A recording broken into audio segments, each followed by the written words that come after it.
अस्सलामु अलैकुम वरहमतुल्लाहि वबरकातुहू। अल्हम्दुलिल्लाहिल्लज़ी हदाना लिल ईमान वल इस्लाम वस्सलातु वस्सलामु अला सय्यिदिना मुहम्मदिन नबिय्यिहिल्लज़ी इस्तग़फ़रना बिही मिन इबादतिल औसान वल असनाम व अला आलिहि व अस्हाबिहि नजबाइल बररतिल किराम। अम्मा बअद फ़अऊज़ु बिल्लाहि मिनश शैतानिर रजीम। बिस्मिल्लाहिर्रहमानिर्रहीम। कुन्तुम खैर उम्मतिन उखरिजत लिन्नास तअमुरून बिल मअरूफ व तन्हौन अनिल मुनकर व तुअमिनून बिल्लाह। सदक़ल्लाहुल अज़ीम व सदक़ रसूलुहुन नबियुल करीम। एक बार मोहब्बत से दरूद पाक पढ़ें। अल्लाहुम्मा सल्लि अला अल्लाहुम्मा सल्लि अला सय्यिदना व मौलाना मुहम्मदिन मअदनिल जूद वल करम व आलिहि व बारिक व सल्लिम सलातों व सलामन अलैका या रसूलल्लाह। अभी अहमदुल फत्ता भाई ने बड़ी अच्छी नात पढ़ी। नाजिम उस्मानी साहब ने बड़ी ज़बरदस्त निज़ामत की और मौलाना सज्जाद साहब की सदारत और निगरानी और इन तमाम उलमा इकराम की मौजूदगी जलसा बड़ा खूबसूरत अंदाज से चला और अब अपने आखिरी मरहले को पहुंच रहा। हम लोगों की मेहनत तो रहती ही है, लेकिन सबसे बड़ी मेहनत आपकी रहती है कि आप सब्र करके 2-4 घंटे बैठ जाते हैं। बेशक तो हम लोग आसान काम कर रहे हैं, मुश्किल काम आप लोग कर रहे हैं। अल्लाह तबारक व तआला आपको इसका बेहतरीन बदला और सिला अता फरमाए। हम लोगों को बोलते बोलते गर्मी लगने लगती है, सर्दी खत्म होती है, लेकिन बैठ के सुनना, ठठरते हुए सुनना, ये बहुत मुश्किल काम है। आप मुश्किल काम कर रहे हैं और हम आसान काम कर रहे हैं, तो ज्यादा अज्र उसको मिलेगा जो मुश्किल काम करता है। अल्लाह तबारक व तआला आपको दुआ तक इस मजलिस में शरीक रहकर पूरी गुफ्तगू गौर से सुनने की तौफीक अता फरमाए। मैं अक्सर कहता हूँ, कड़ाके की सर्दी में ठंडे पानी से वजू करने वाले को बड़ा अजर मिलता है। जिस हज में ज्यादा तकलीफ हो, उस हज का वजन बढ़ जाता है। गर्मी के दिनों में कोई रोजा रखे तो उसका अजर बढ़ जाता है। तो मुश्किलात से घिरकर सब्र करते हुए जो बंदा इबादत करता है, वो नेकी वजनदार हो जाती है। दुनिया का जब सारा काम ठंडे में हो रहा है, तो दिन का काम भी ठंडे में हो। किसी की फ्लाइट नहीं छूटती है बारिश की वजह से, कोई अपने खेत में पानी पटाना नहीं छोड़ता है ठंडी की वजह से। जितनी मुश्किल खेती है वह इसी मौसम में है। गेहूं इसी सर्दी के मौसम में लगाया जाता है, मकई इसी सर्दी के मौसम में लोग लगाते हैं, और भी बहुत सारी वेजिटेबल सब्जियां हैं, सब इसी मौसम में। तो इस मौसम में रात भर जाग कर खेत में पानी पटाना, सिंचाई करना बहुत मुश्किल काम। बचपन में हम लोग अपने वालिद साहब के साथ रात रात भर खेत में रहे हैं। इसलिए मुझे मालूम है कि किस तरह ठिठुरती हुई रातों में खेती की जाती है। तो मैं कहता हूं कि खेती बाड़ी करना जब इस मौसम में बंद नहीं होता, तो जलसा इस मौसम में क्यों बंद हो जाएगा? सारा काम होगा, दुनिया का भी काम होगा और दीन का भी काम होगा।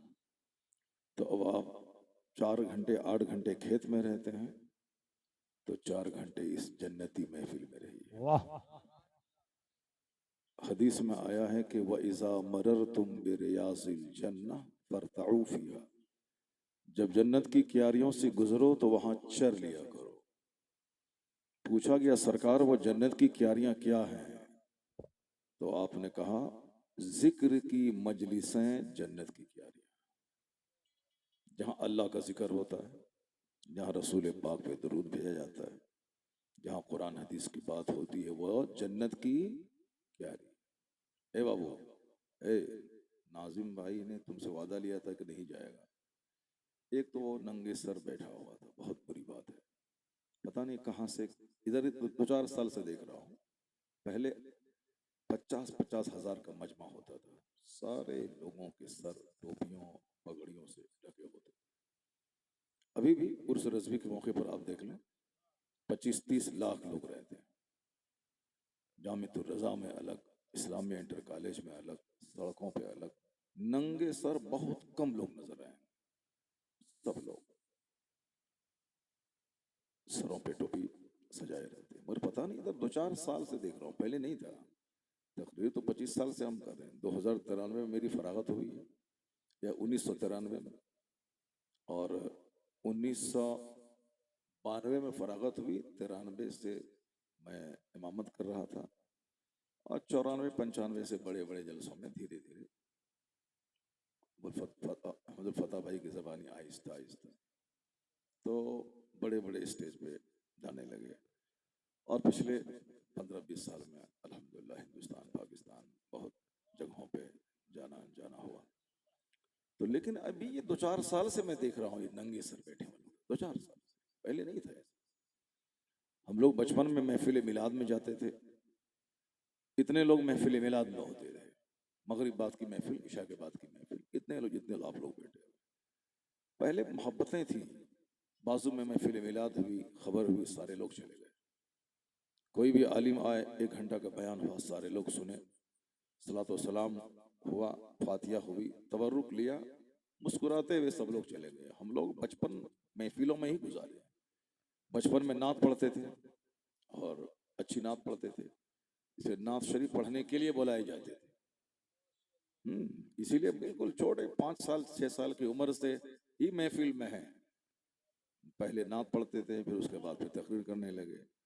तो अब पहले अपने गांव की महफिल को देखते थे, अब हिंदुस्तान की महफिल को देखने लगे। बड़ी मोहब्बतें थी पहले गांव घर में, लोग शौक से आते थे। खाने की दावत नहीं होती थी तो भी लोग आते थे। अब वही गांव है मेरा जिसमें खाने की दावत होती है तो लोग आते हैं, तो खाने की दावत नहीं है तो बस 2-4-5 बच्चे बैठे रहते हैं। शादी के पहले मिलाद होती है, शादी, तीजा, 40वां बरसी, घर का इफ्तिताह, घर के संगे बुनियाद, महफिल मिलाद ही मिलाद है। सुन्नियों बरेलियों का गांव है मेरा, एक भी देवबंदी मेरे गांव में नहीं, अल्हम्दुलिल्लाह, एक भी देवबंदी नहीं है मेरे गांव में, सब आला हज़रत के मानने वाले। और रोजाना महफिल मिलाद। मगर पहले महफिल मिलाद में बड़ा मजा आता था। मौलूद सादी लोग पढ़ते थे, मिलाद अकबर लोग पढ़ते थे, सारे लोग मिल के नात पढ़ते थे। 1 घंटे की महफिल में 25 बार लोग दरूद शरीफ पढ़ते थे। अब एक बार भी दरूद पढ़वाता हूं तो लोग नहीं पढ़ते। लोग ये समझते हैं कि मौलाना साहब जैसे अरबी का खुतबा पढ़ा, अल्हम्दुलिल्लाह नहमदुहु व नस्तईनुहु, तो अब लोग यही समझते हैं कि उसी खुतबे का हिस्सा है वो दरूद, यानी मौलाना साहब ही पढ़ेंगे। जबकि एक बार अगर कोई दरूद पढ़ा तो 10 नेकी मिलती, 10 गुनाह मिटते, 10 दर्जे बुलंद होते। और अल्लाह तक पहुंचने का सबसे आसान रास्ता है अल्लाह के महबूब पर कसरत से दरूद भेजना। हदीस में आया है कि जो रोजाना 100 बार दरूद भेजेगा, अल्लाह रब्बुल इज्जत उस पर 1000 रहमतें नाजिल करेगा। और जो 1000 दरूद रोजाना पढ़ेगा, हर्रमल्लाहु जसदहु अलन्नार, अल्लाह ताला उसके जिस्म को जहन्नम की आग पर हराम कर देगा। 1000 बातें दुनिया भर की बोली जाती, मगर जिसकी वजह से दुनिया में बुलंदी मिलेगी, जन्नत में आग से रिहाई मिलेगी, वो दरूद पढ़ने की फुर्सत नहीं। कम से कम महफिल में अगर आके 100 बार दरूद पढ़ लिया आपने, तो समझ लें कि यहां से उठते उठते हजारों नेकियां आपके नामे आवाज में लिखी चलेगी। जबान से सुभान अल्लाह बोलना अलग, आंख से नेक लोगों का चेहरा देखना अलग, कान से अल्लाह रसूल का जिक्र सुनना अलग, यानी ये चलती फिरती खानका है ये। जलसे की पॉजिटिव पहलू पे नजर रखेंगे। वैसे तो दुनिया में बहुत सारे लोग अपने अपने हिसाब से क्रिटिसाइज करते रहते हैं। अब मैं नमाज पढ़ता हूं तो लोग कहते हैं कि साहब ढोंग कर रहा है। कोई हज को जा रहा है तो लोग कहते हैं कि 900 चूहा खा के भी लिए हज को चली। किसकी जबान आप रोक पाएंगे? मुख्तलिफ लोग मुख्तलिफ बातें हैं। बेचारा जिंदगी में अरमान सजा के हज को जा रहा है और लोग कहते हैं कि साहब 900 चूहा खा के बिल्ली हज को चली। कितनी बुरी बात है, गंदी बात है। हमेशा पॉजिटिव ख्याल रखना चाहिए कि ये फर्ज अदा करने के लिए जा रहा है। अब कुछ लोग कहते हैं कि साहब हज करने का क्या मतलब हुआ, सब गुनाह माफ हो जाएंगे उसके। अगर अल्लाह ताला सब गुनाह माफ कर देगा तो तुम्हारा क्या जा रहा है? अगर अल्लाह ताला सारे गुनाहों को माफ कर देगा तो आपका क्या जा रहा है?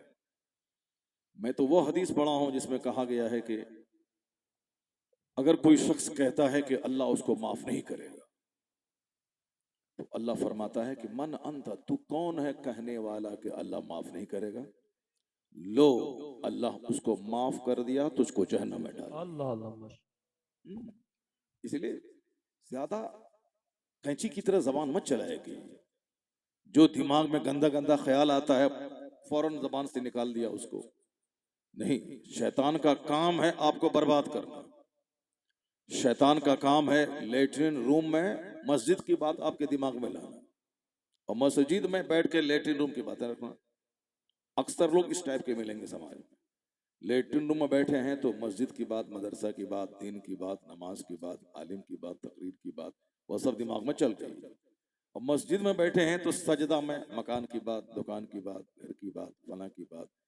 जो बात नहीं होनी चाहिए यहाँ वो बात यहाँ हो रही है और जो बात नहीं होनी चाहिए वॉशरूम में वो बातें वहां हो रही है। ये शैतान का बहुत जबरदस्त हमला है। हमेशा हमारे दिमाग में गंदी गंदी बातें डालता रहता है। जब शैतान अपना काम कर रहा है तो आपको भी अपना काम करना चाहिए। शैतान के वार को हमेशा दूर करना है। लाहौल की तलवार से शैतान को ज़बह कर देना। हमेशा पढ़ते रहना ला हौल वला कुव्वता इल्ला बिल्लाहिल अलिय्यिल अज़ीम, अस्तगफिरुल्लाह। पढ़ते रहेंगे तो शैतान भागता रहेगा और जहां गंदा ख्याल दिमाग में आए फौरन अच्छे ख्याल की तरफ दिमाग को मोड़ देना है। तो उसके लिए अच्छी सोहबत में रहना जरूरी, अच्छी बातों का मुताला करते रहना जरूरी। शैतान का काम है मिस अंडरस्टैंडिंग पैदा करना, गलत फहमी पैदा करना। कोई नमाज पढ़ रहा है तो आपके दिमाग में डालेगा शैतान कि ये जो है दूसरों को दिखाने के लिए ऐसा कर रहा है। तो दूसरों को दिखाने के लिए ऐसा कर रहा है, ये तो दिल की बात है। तुम कैसे जान गए उसका सीना तोड़ करके कि यह शख्स दिखाने के लिए कर रहा है? आप कैसे जान गए? तो वो तो दिखाने के लिए किया नहीं किया वो तो वो जाने, उसका खुदा जाने। लेकिन आपने बदगुमानी किया कि यह दूसरों को दिखाने के लिए कर रहा है, तो बदगुमानी करना हराम है। आप उनके चक्कर में खुद मुजरिम हो गए, खुद बड़े गुनहगार हो गए। इसलिए कुरान शरीफ में आया है कि हमेशा अच्छों के साथ रहो, सच्चों की सोहबत में रहो, ताकि तुम्हारा ख्याल भी पॉजिटिव हो जाए। और रजुलु अला दीन खलीली, हदीस में आया है कि एक आदमी अपने दोस्त के दीन पर होता है। फल यंजुर अहदुकुम मै युखालिल, पहले देख लो कि तुम दोस्ती किससे कर रहे हो। अगर दोस्ती शराबी से हुई तो तुम भी उस चपेट में आ जाओ। अगर दोस्ती किसी क्रिकेटर से हुई, खेल तमाशे में लग जाओगे। अगर दोस्ती किसी बदअकीदा से हुई तो तुम भी बदअकीदगी की तरफ फिसल जाओगे। इसलिए दोस्ती सुन्नी सहीहुल अकीदा नेक लोगों से होनी चाहिए, ताकि तुम फिसलना चाहो तो तेरा दोस्त तुझे फिसलने से बचा दे। बेशक। अर्रजुलु अला दीन Khalili, a man lives on the religion of his friend. So be watch. So watch whom you befriend. देख लो, वाच कर लो कि तुम दोस्ती किससे कर रहे हो। दोस्ती नेकों से करना चाहिए, दोस्ती अच्छों से करनी चाहिए ताकि आपका दीन सलामत रहे। अभी जब बात छिड़ गई है तो सुन लीजिए, अभी हिंदुस्तान में जितने लाखों बच्चे काफिरों की गोद में चले गए। मुसलमानों की लाखों बेटियां काफिरों के साथ भाग गई। आप एनालिसिस करेंगे कि उसमें 90% वो बच्चे बच्चियां हैं जिनके घर में चोरों, डकैतों, काफिरों, मुशरिकों, गुंडों, बदकारों का आना जाना रहा है। 90%। हम लोग जिस समाज में जीते हैं, हम लोग नहीं देखते कि कौन कैसे जीता है। मालदार लोग जिनाकारी में अक्सर लगे रहते हैं। जो दीनदार परहेजगार हाजी है उसकी बात मैं नहीं कर रहा हूं। जो लोग आलिमों को गाली देते हैं, ये मजाज है जमींदारों का और मालदारों का। जलसे के खिलाफ बोलना, जैसा कराने से क्या होगा। मौलाना के खिलाफ बोलना, अरे इसका बाप तो मजदूरी करता था और आज ही मेंबर पे झाड़ता है। ये मजाज फिरौन का है। फिरौन फिरौन का मजाज है। जनाबी मूसा अलैहिस्सलाम ने कहा अल्लाह ने मुझको नबी बनाया है। कहा अरे ये तो मेरे घर में पला है और ये बोलता है कि हम नबी बन के आ गए। और जब नसीहत बंदा नहीं मानता है तो समझाने वाले का दुश्मन हो जाता है। आजकल सबका नफ्स मोटा हो गया। किसी को समझाइए, जहन्नम से बचाइए, तो वो उल्टे आप पर बरस पड़ता है, आपके खिलाफ उलझ जाएगा और आप में ऐब ढूंढने लगेगा, क्योंकि उसको शराब पीने से बचना नहीं। अब जो कहता है शराब पीना हराम है, अब उसमें ऐब निकालेगा कि अरे ये तो देखे थे उसके घर में चाय पी रहा था, इस मौली साहब को देखे थे रास्ता चलते हुए छत पे निगाह डाल रहा था। खुद गलत है तो क्या दूसरे को समझाएंगे? खुद ही गलत है तो दूसरे को क्या समझाएंगे? जबकि उस खबीस को मालूम होना चाहिए कि अगर मौलवी साहब रास्ते से चलते हुए किसी के घर पे देख लिया, ये उतना बड़ा जुर्म नहीं है जितना बड़ा जुर्म तुम कर रहा है। शराब पीना तो हराम है, एक एक बूंद हराम है। अगर जिसने शराब की एक बूंद अंदर डाला तो समझ लें कि उस हालत में अगर मर गया तो जन्नत की खुशबू हराम है, सीधे जहन्नम।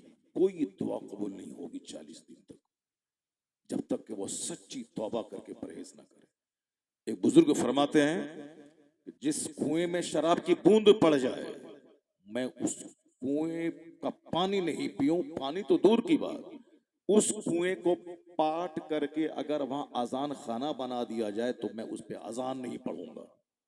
अल्लाह। एक बुजुर्ग कहते हैं कि जिस जगह शराब की बूंद पड़ी वहां घास निकल गई तो मैं अपने जानवर को वो घास नहीं खिलाऊंगा। किस कदर एक एक बूंद से नफरत थी। और ये शराबी मौलाना के बारे में कहता है कि हमने उसको देखा था रास्ता चलते हुए, वो दूसरों की छत पे उंगली निगाहें उठा रहा था। अगर वो निगाह भी उठा ले, किसी को देख भी ले, ये हराम है, मगर शराब पीने के मुकाबले में ये छोटा हराम है और तुम एक बड़ा हराम काम कर रहे हो। ये वो जुर्म नहीं है जो तुम कर रहे हो, मगर अपने जुर्म पे पर्दा डालने के लिए समझाने वाले का बंदा दुश्मन हो जाता है। मैं तो एक मिसाल मैंने आपको दिया। अगर किसी के घर में फातिहा पढ़ने इमाम साहब नहीं गए, उसके मन के खिलाफ काम हो गया, तो अब वो क्या कहेगा? ये नहीं कहेगा कि इमाम साहब को छुट्टी नहीं मिली, फुर्सत नहीं मिली, चलो भूल गए, या फिर इमाम साहब हैं थके थके मांदे हैं, नहीं जा पाए। नहीं, वो फौरी उसमें ऐब ढूंढना शुरू कर देगा। मौलाना साहब को देखे थे वहां चंद लड़कों के साथ में सड़क पे चाय पी रहे थे। लीजिए, कहां फातिहा और कहां चाय, इसका क्या संबंध है भाई? नहीं, वो चूंकि ऐब निकालना चाहता है। ये फिरौनी सोच है कि जब नसीहत नहीं मानना चाहता है तो नसीहत करने वाले का बंदा मुखालिफ हो जाता है।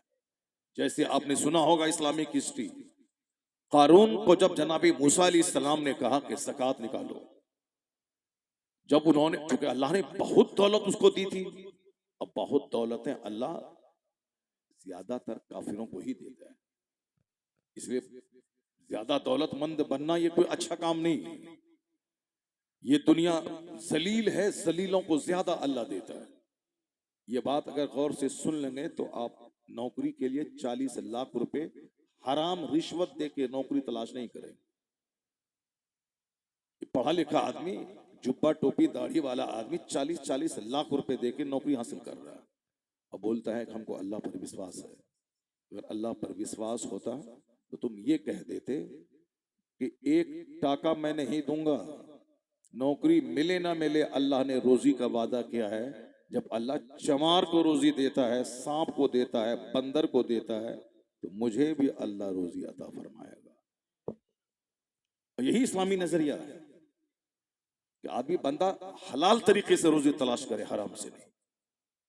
और यहां साहब 40-40 लाख रुपए रिश्वत देके नौकरी हासिल करना चाहते हैं, और जब उनको समझाया जाए तो उल्टे बोलते हैं कि मौलाना साहब को खाने के लिए नहीं मिलता है, इसीलिए से बोल रहे हैं। अगर इनको भी मिल जाएगा 40-50 लाख रुपए, ये भी नहीं बोलेंगे। ये नजरिया हो गया। समझाइए उसको, जब वो नसीहत कबूल नहीं करेगा तो पलट के समझाने वाले के मुखालिफ हो जाता है। कारून को अल्लाह ने दौलत दी थी, बेपनाह दौलत दी थी, बेपनाह दौलत। इतनी दौलत के 40 आदमी मिलकर उसके खजाने की कुंजियों को नहीं उठा सकते। इतनी दौलतें दी थी अल्लाह ने। और कारून पहले तौरेत का बेहतरीन कारी था वो। ये भी एक बहुत ताज्जुब खेज बात है। आप लोग जो डफली बजाते हैं, कोई साहब डफली लेके, कोई डीजे लेके, कोई कव्वाली लेके, कोई तमाशा लेके, कोई फातिहा लेके, कोई साहब बताशा लेके बैठा हुआ है, समझ रहे कि हमारी जन्नत हमारे लिए पक्की है। ये शहादत गहे उल्फत में कदम रखना है। लोग आसान समझते हैं मुसलमान होना।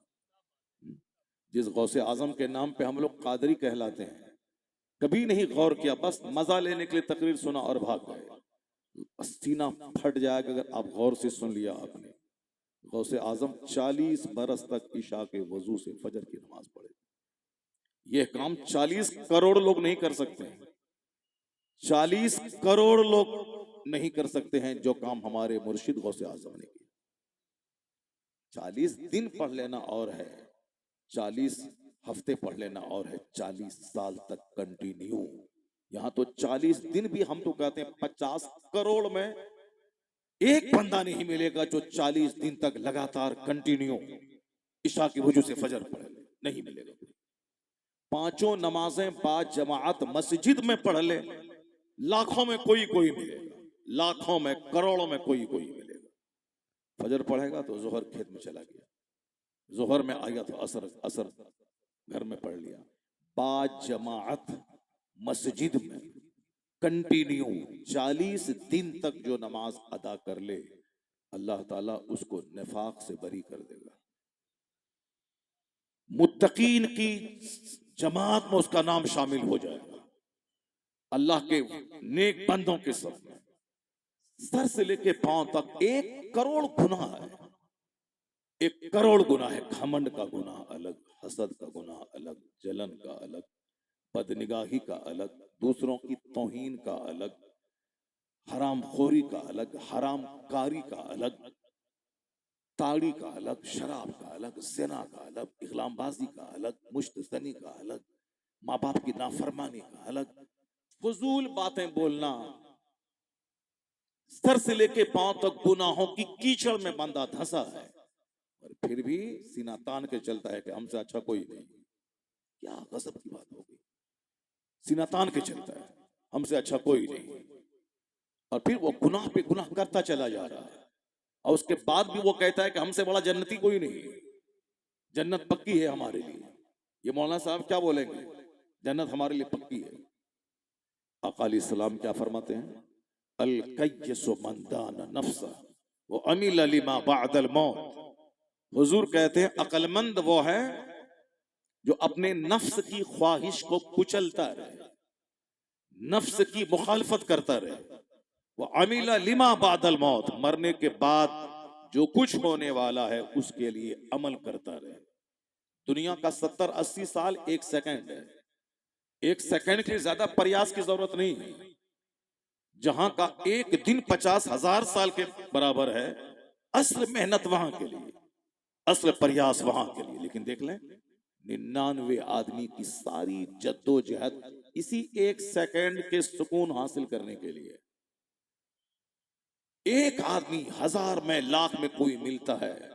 फजर पढ़ा, काम पे गया, फिर मस्जिद दौड़ा जोहर के लिए, फिर काम पे गया, फिर असर में दौड़ा, फिर काम पे गया, फिर मगरिब में दौड़ा, फिर काम के लिए गया, फिर इशा में दौड़ा।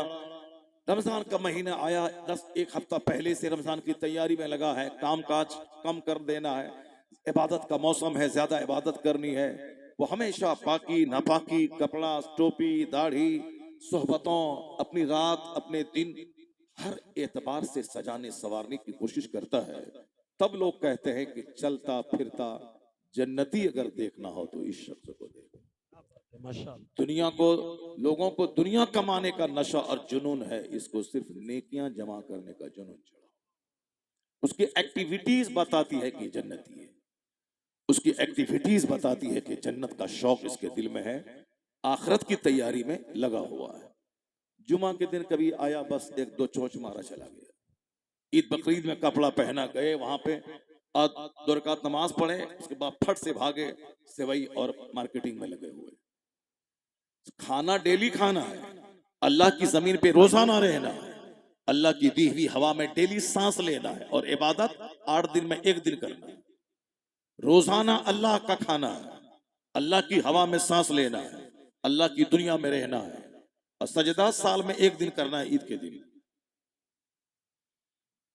तकाजा है अक्लमंदी का कि जिस अल्लाह का डेली खाना है उस अल्लाह को डेली सजदा करना है। ये 5 वक्त की नमाजें इसीलिए हैं। रात के 8 घंटे की नींद लो, जिस अल्लाह ने नींद की नेमत दी उस अल्लाह को पहले सजदा करो, फिर काम पे निकल जाओ। बेशक सुभान अल्लाह। 12 घंटे 8 घंटे दुकान में, खेत खलियान में, फजर से लेके जोहर तक रहे, इस बीच में कोई नमाज फर्ज नहीं। अब जो अल्लाह सूरज की रोशनी दी काम करने के लिए, हाथ में ताकत दिया काम करने के लिए, तो अब 8 घंटे के बाद बदन को ईंधन, फ्यूल चाहिए। तो जिस अल्लाह ने ये नेमत बख्शी, पहले उस अल्लाह को सजदा कर लिया जाए। वाह माशाअल्लाह। ये 5 वक्त की नमाज का जो सिस्टम है वो बिल्कुल लाजवाब सिस्टम है। फजर से जोहर के बीच में स्कूल जाने का, फैक्ट्री जाने का, दुकान में बैठने का, खेती बाड़ी करने का, सारा काम, इसलिए उस टाइम में कोई नमाज फर्ज नहीं। रात में 8 घंटे ऐशा से लेके फजर तक, उस बीच में अगर कोई नमाज फर्ज हो जाती, 12 बजे एक नमाज पढ़ लेना है, 3 बजे अलग से नमाज पढ़ लेना है, तो बंदे का जीना मुश्किल हो जाता है। नमाज है तहज्जुद की, लेकिन जो ज्यादा नेकी का शौकीन है, जो फर्ज के अलावा नफल पढ़ने की जो चाहत है, वो तहज्जुद पढ़ेगा। मगर फर्ज नहीं है कि नहीं पढ़ेगा तो जहन्नम जाएगा, पढ़ेगा तो जन्नत में आला मर्तबा मिलेगा, नहीं पढ़ेगा तो कोई गुनाह नहीं होगा। लेकिन फजर छोड़ेगा तो समझ लें कि दुनिया उसकी तबाह हो बर्बाद हो गई। और जो फजर की नमाज पढ़ लिया 8 घंटे सोने के बाद, समझ लें कि इतनी नेमत उसको मिली। समझने वालों के लिए बात है, वरना जो गुड़ खाता हो, गोबर भी खाता हो, पेशाब भी पीता हो, शरबत भी पीता हो, शराब भी पीता हो, पानी भी पीता हो, झूठ 99 बोलता हो, एक बार सच बोल देता हो, तो ऐसे लोगों से बहस नहीं है। बहस उससे है जो नेकी का शौकीन हो। ए बाबू, बाबू कंबल ओढ़े और चल जाए। इतने सारे लोग बैठे हुए हैं, इस कड़ाके की सर्दी में दीन सुन रहे हैं, मुस्तफा की हदीस सुन रहे हैं जी, बस उठे और चल जाए, बस अक्लमंद बन रहे हैं। अक्लमंद की तारीफ हुजूर ने क्या की? आका फरमाते हैं, अक्लमंद है वह जो अपने नफ्स को दबाता रहे। बेशक। नफ्स तो कहता है कि चलो नाचेंगे, नफ्स तो कहता है कि स्टेज से मौलाना लोगों को हटाओ और बंबई से किसी तवाइफ को लाओ, उसको नचवाओ, बड़ा मजा आएगा, पेशाब पखाना सब बंद करके सुबह 6 बजे तक देखा जाएगा। 70-80 साल के बूढ़े नाच गाने की महफिल में पेशाब तक नहीं लगता है उसको। वो सारा काम तो जलसे में होता है, वहां पेशाब तक नहीं लगता है उसको, बस टकटकी बांध के देखता रहता है। अजनबी औरत को टकटकी बांध के देखना हराम है। एक बार, पहली बार नजर पड़ जाए तो वह नजर माफ है, दूसरी बार देखने से गुनाह शुरू होता है। अब बताइए कि आदमी 8 घंटे बैठ करके स्टेज पर एक अजनबी औरत गा रही है, उस पे जो निगाहें गाड़ के वो 8 घंटे तक आंख का ज़िना करवाता रहा। बताए कितना बड़ा मुजरिम है वो, मगर एहसास गुनाह तक नहीं है उसको, एहसास गुनाह तक नहीं है उसको। ये जो तुम कहता है कि जलसे में 50 लोग आए और 1 लाख लोग वहां कव्वाली, कव्वाली का मतलब जहां हारमोनियम तबला बाजा हो, जहां औरत और मर्द का मुकाबला हो, इससे हट करके वो हम अल्लाह की तारीफ हमद है, नात मुस्तफा की तारीफ नात है, लेकिन वो कव्वाली इसीलिए हराम है कि उसमें तबला शामिल है, उसमें हारमोनियम शामिल है, उसमें म्यूजिक शामिल है, उसमें औरत और मर्द का मुकाबला शामिल है, इसलिए वो हराम है। वरना अल्लाह की हम्द से किसको इनकार है, नबी की तारीफ से किसको इनकार है, बुजुर्गान दीन की तारीफ से किसको इनकार है। कुरान शरीफ, कव्वाली, नात, हम्द, सबसे बड़ी चीज तो कुरान शरीफ अल्लाह का कलाम है। अल्लाह का कलाम अल्लाह का कलाम है, लेकिन कुरान शरीफ भी कोई म्यूजिक के साथ पढ़ेगा, ये म्यूजिक के साथ पढ़ना हराम है। कुरान शरीफ की तिलावत सबसे बड़ी इबादत है। 1 करोड़ बार कोई कलमा पढ़े, 1 करोड़ बार कोई दरूद पढ़े। हदीस में आया है कि सबसे बेहतरीन इबादत कुरान पाक की तिलावत है। बेशक, सुभान अल्लाह, सुभान अल्लाह। और हदीस में आया है तुम में सबसे बड़ा इबादत गुजार वो है जो कुरान पाक की तिलावत करने वाला है, क्योंकि वो अल्लाह का कलाम है। वाह, सबसे बड़ा। लेकिन वही कुरान शरीफ आप लेटिन रूम में आप पढ़ेंगे तो हराम है। बिस्मिल्लाह शरीफ पढ़ना कितना बड़ा काम है, नेक काम है, लेकिन चोरी करने से पहले बिस्मिल्लाह पढ़ना हराम है, जिना करने से पहले बिस्मिल्लाह पढ़ना हराम है, शराब पीने से पहले बिस्मिल्लाह पढ़ना हराम है, क्योंकि बिस्मिल्लाह की तौहीन है। हराम काम बिस्मिल्लाह पढ़ के किया जाए। बस हम्द, नात, मनकबत को लोग बुरा नहीं कहते हैं। हारमोनियम, तबला, बाजा, झांझन, म्यूजिक, डीजे, ये सारी चीजें हराम है। तो 8 घंटे बैठ के हराम करता रहा, वहां ना सर्दी लगी ना पेशाब लगा, और यहां मुस्तफा की हदीस सुन रहे हैं। वो हदीस सुनने के लोग 1-1 महीने का सफर करते थे। हदीस सुनने के लिए एक शख्स मदीना से निकला, कूफा गया, वहां दमिश्क गया, वहां ये सिर्फ इतना दरियाफ्त किया कि मैंने सुना है कि तुम ये रिवायत करते हो कि हुजूर ने ये फरमाया है। कहा हाँ मैंने सुना है हुजूर से। बस तस्दीक हो गई, कहा इन्होंने सुना है। बस उसके बाद उसी ऊंट पे बैठे मदीना निकल गए।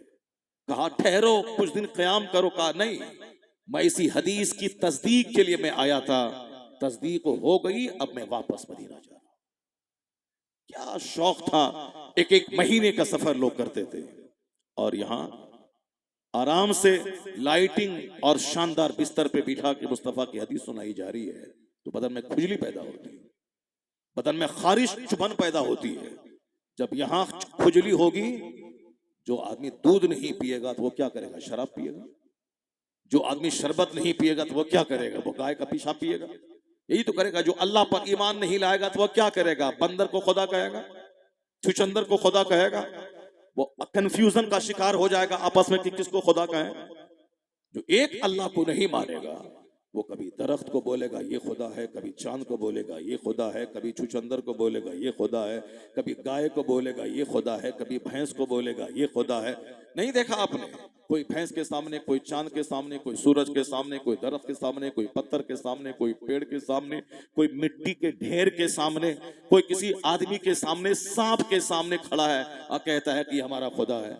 जो एक खुदा को नहीं मानेगा उसको इसी तरह दर दर की ठोकरें खानी पड़ेंगी और 1000 जगहों पे पेशानी को जलील करना पड़ेगा। और जो कहेगा ला इलाहा इल्लल्लाह, खुदाए वाहिद पे ये ईमान लाएगा, अब उनकी पेशानी करोड़ों जगहों पे जलील होने से बच जाएगी। अब वह एक खुदा को मान लिया, दोनों उधार में जिल्लत और रुसवाई से बच जाएगा। नारे तकबीर, नारे रिसालत, मसलके आला हजरत। अब वह किसी डॉक्टर को नहीं बोलेगा कि तू खुदा है, किसी ओझा को नहीं बोलेगा कि तू खुदा है, किसी आमिल को नहीं बोलेगा कि तू खुदा है, किसी बंदर को नहीं बोलेगा कि तू खुदा है, किसी सांप को नहीं बोलेगा कि तू खुदा है, बल्कि एक खुदाए वाहिद पर जो ईमान ले आया, जन्नत वहां मिलेगी, जिल्लत से यहां बच जाएगा। जी, ये कितनी बड़ी जिल्लत है कि बंदा दर दर की ठोकरें खा रहा है। कभी नदी, कभी नाला, कभी डेजर्ट, कभी माउंटेन, कभी हिल स्टेशन, कभी ओसीन, कभी सीशोर, न जाने कहां कहां भटक रहा है। कभी ये घाट, कभी वो घाट, कभी वो घाट, कभी वो घाट, कभी डूबता सूरज, कभी उगता सूरज, कभी चंद्रमा, कभी सूर्य। तो न जाने क्या किसको नहीं खुदा बना डाला। कोई जानवर ऐसा नहीं बचा जिसको लोगों ने खुदा नहीं बनाया। अल्हम्दुलिल्लाह इस भरी दुनिया में मुस्तफा का गुलाम है जो मुस्तफा को अपना रहनुमा मान लिया तो अब परेशान फिक्री से वो बच गया कि सजदा खुदा को होगा, किसी दूसरे को सजदा नहीं होगा। जी यहां तक कि एक औरत अपने शौहर को सजदा करना चाहे नहीं होगा।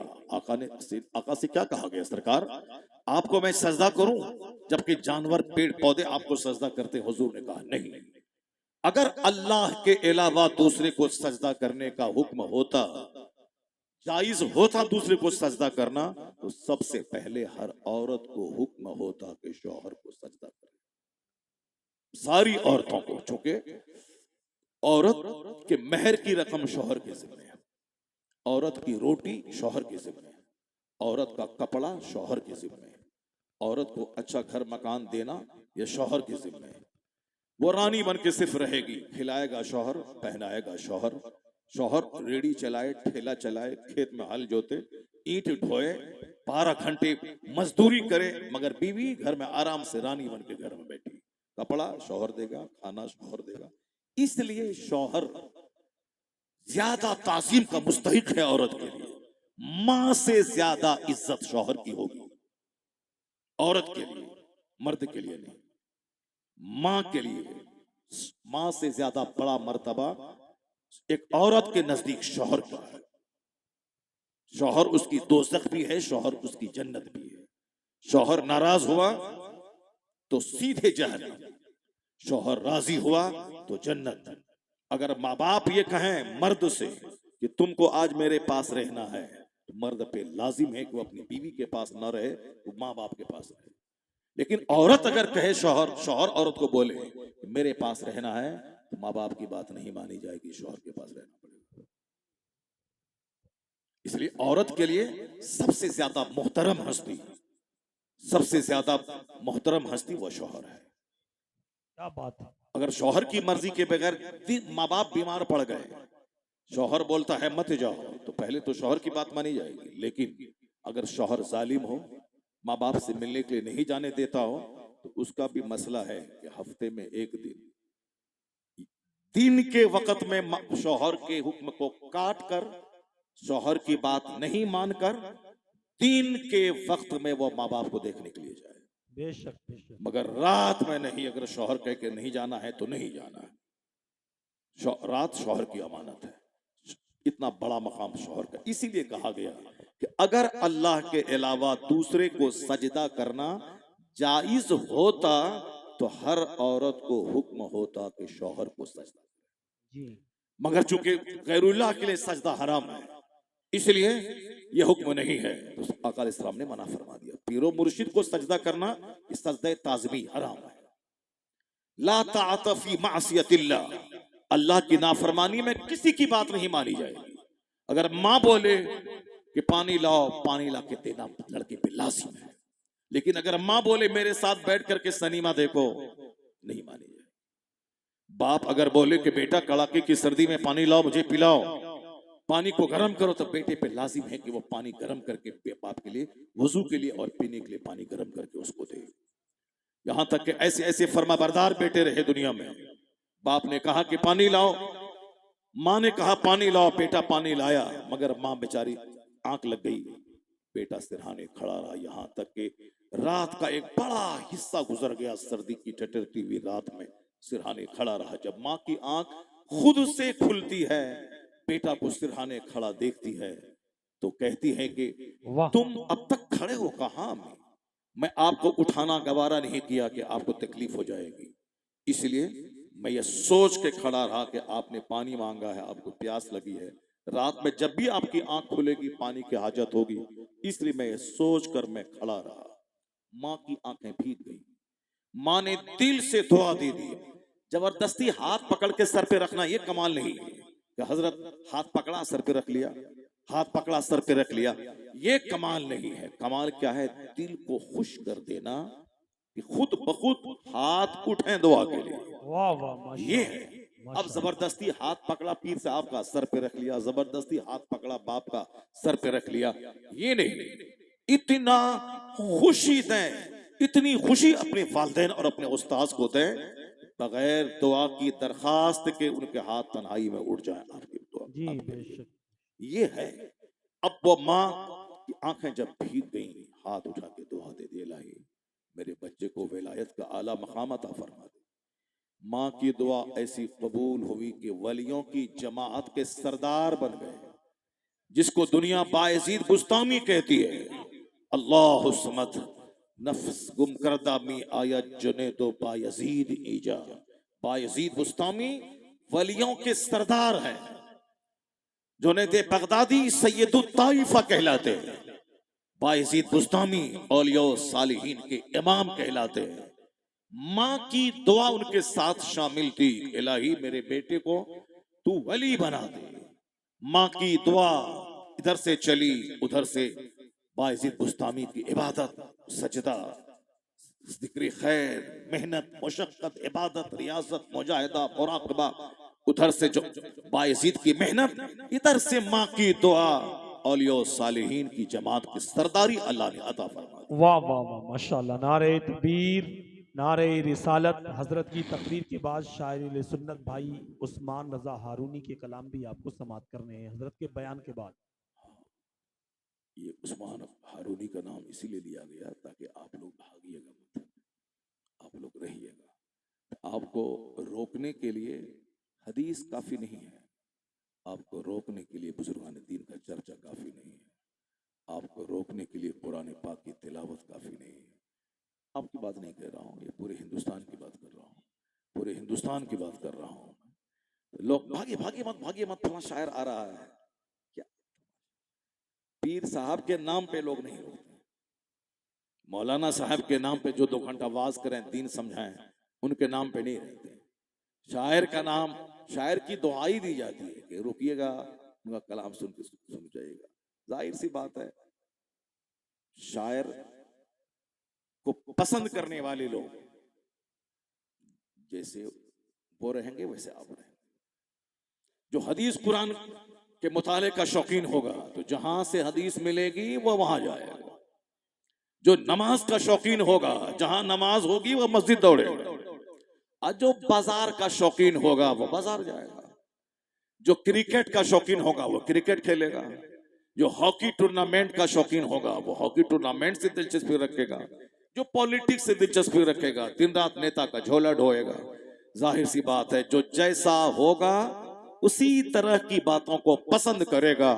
जो सूखा होगा वो सूखे को पसंद करेगा।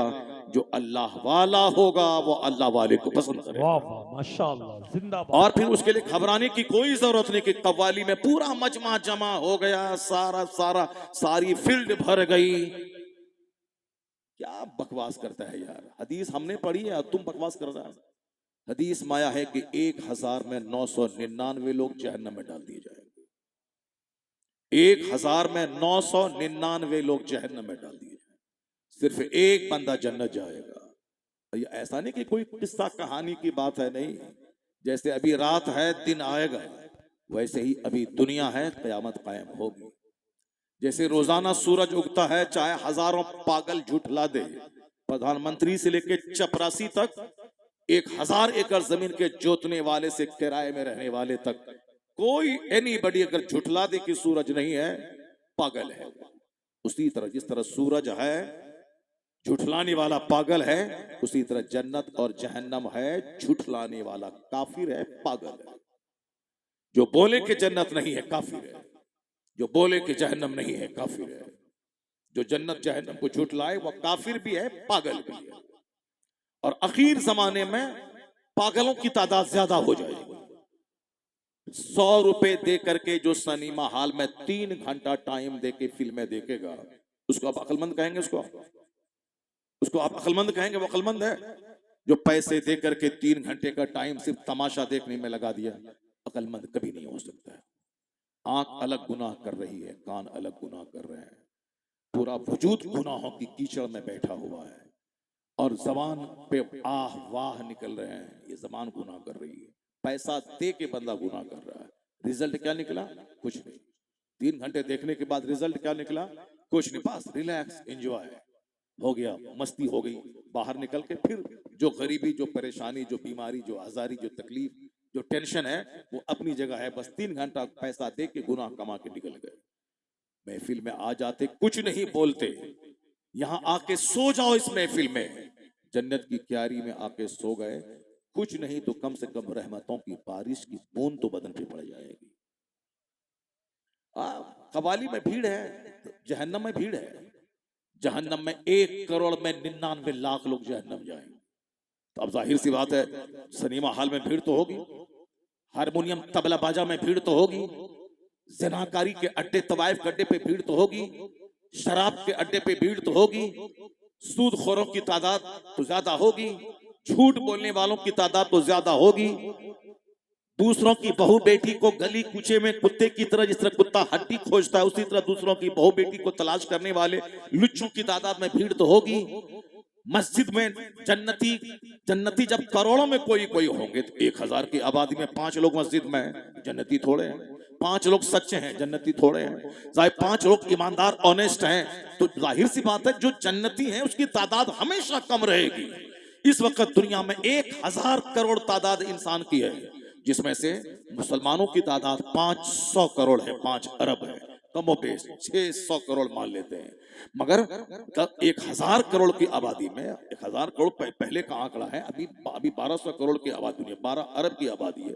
12 अरब में 5 अरब लोग मुसलमान हैं, बाकी उधर 7 अरब लोग कुफार, मुशरिकीन, नमाज से चिढ़ने वाला, अल्लाह को गाली देने वाला, शराब पीने वाला, पर्दे को बुरा समझने वाला, नाचने गाने वाली को समाज का बहुत बड़ा पॉश पर्सनैलिटी, सेलिब्रिटीज कहने वाला, ये सेलिब्रिटीज हैं, ये हस्तियां हैं, बड़ी हस्तियां हैं। कौन? जो नाचे, जो गाए, जो एक्टिंग करे, जो झूठ बोले, जो लोगों को सेना के लिए उकसाए, जो निर्वस्त्र, जो बरहना हो जाए, वो सेलिब्रिटीज हो गई।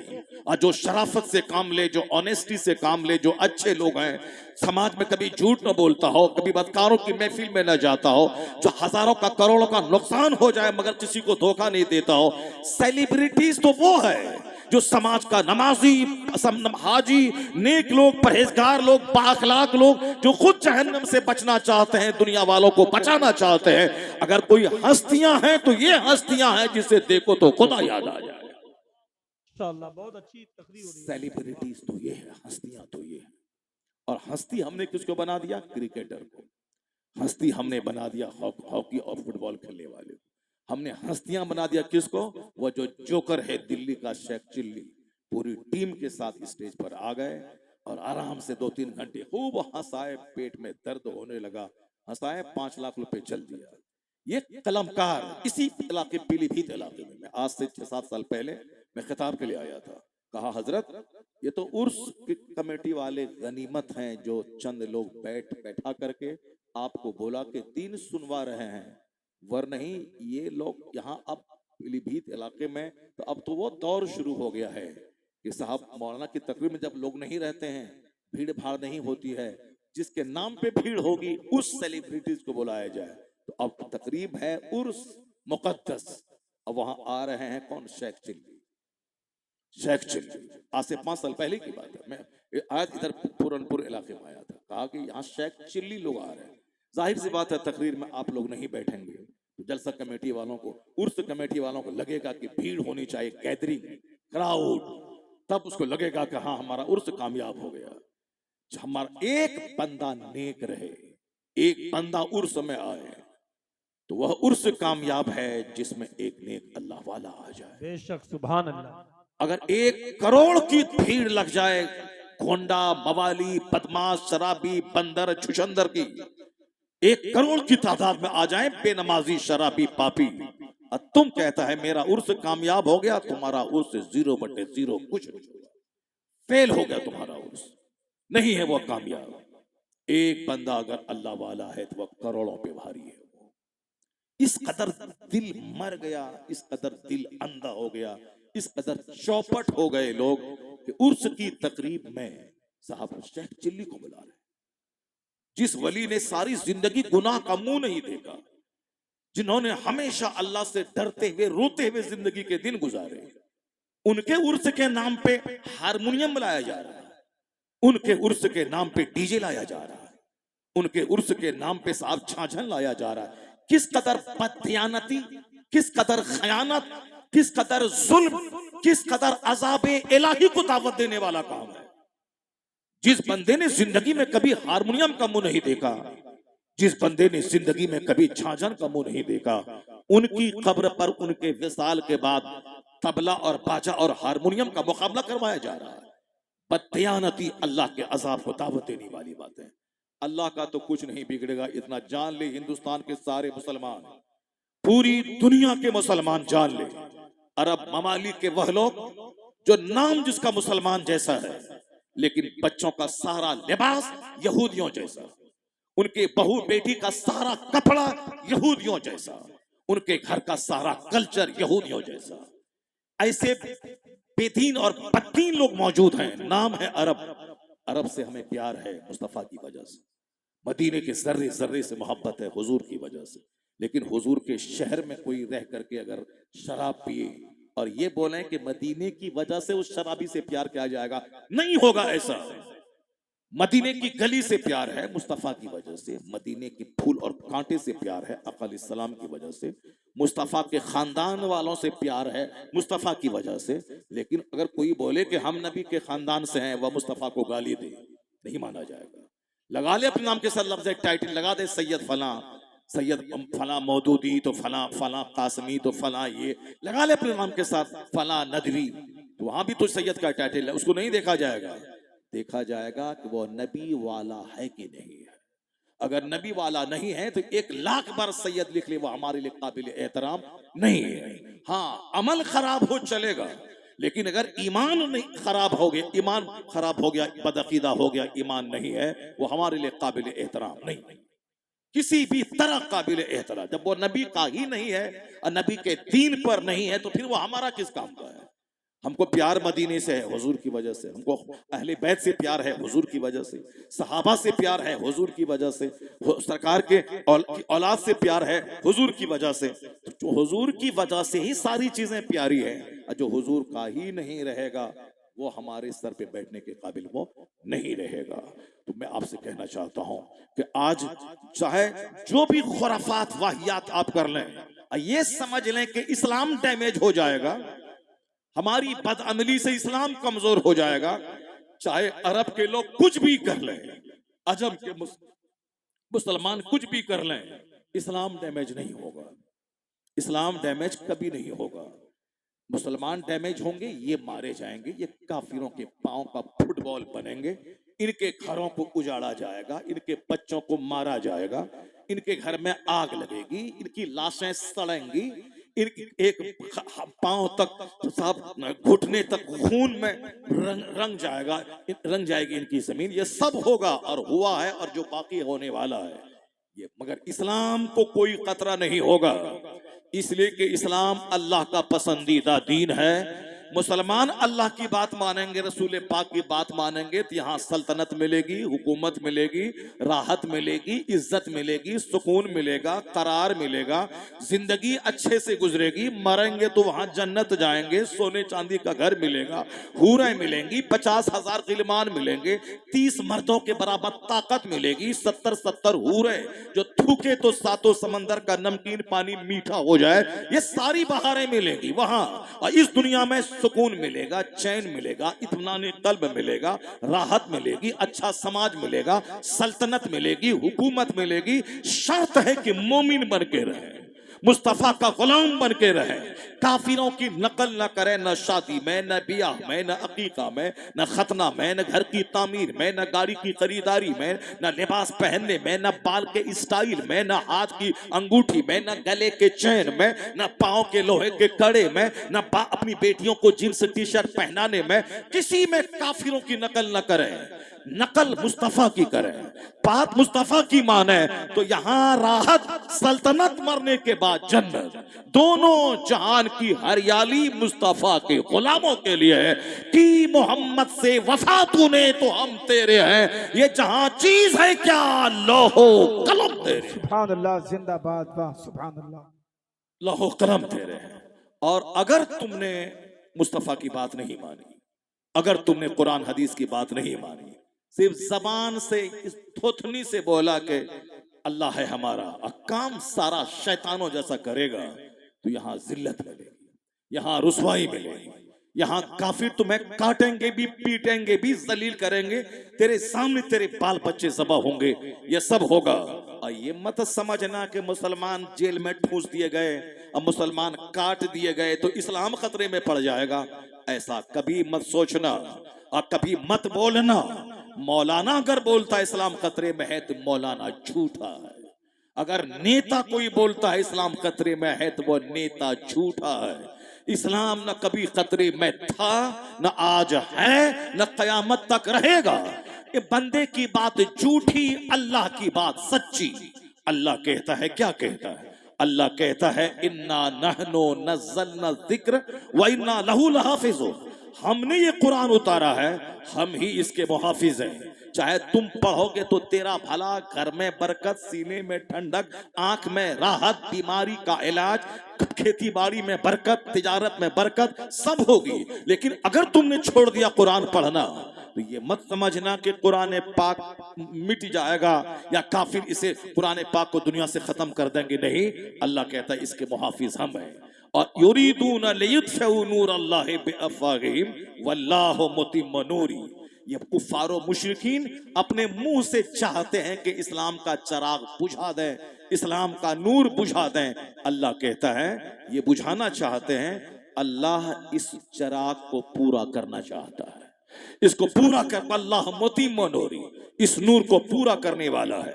तो इनकी बात नहीं मानी जाएगी, अल्लाह की बात मानी जाएगी। इसलिए इस्लाम को कोई खतरा नहीं है।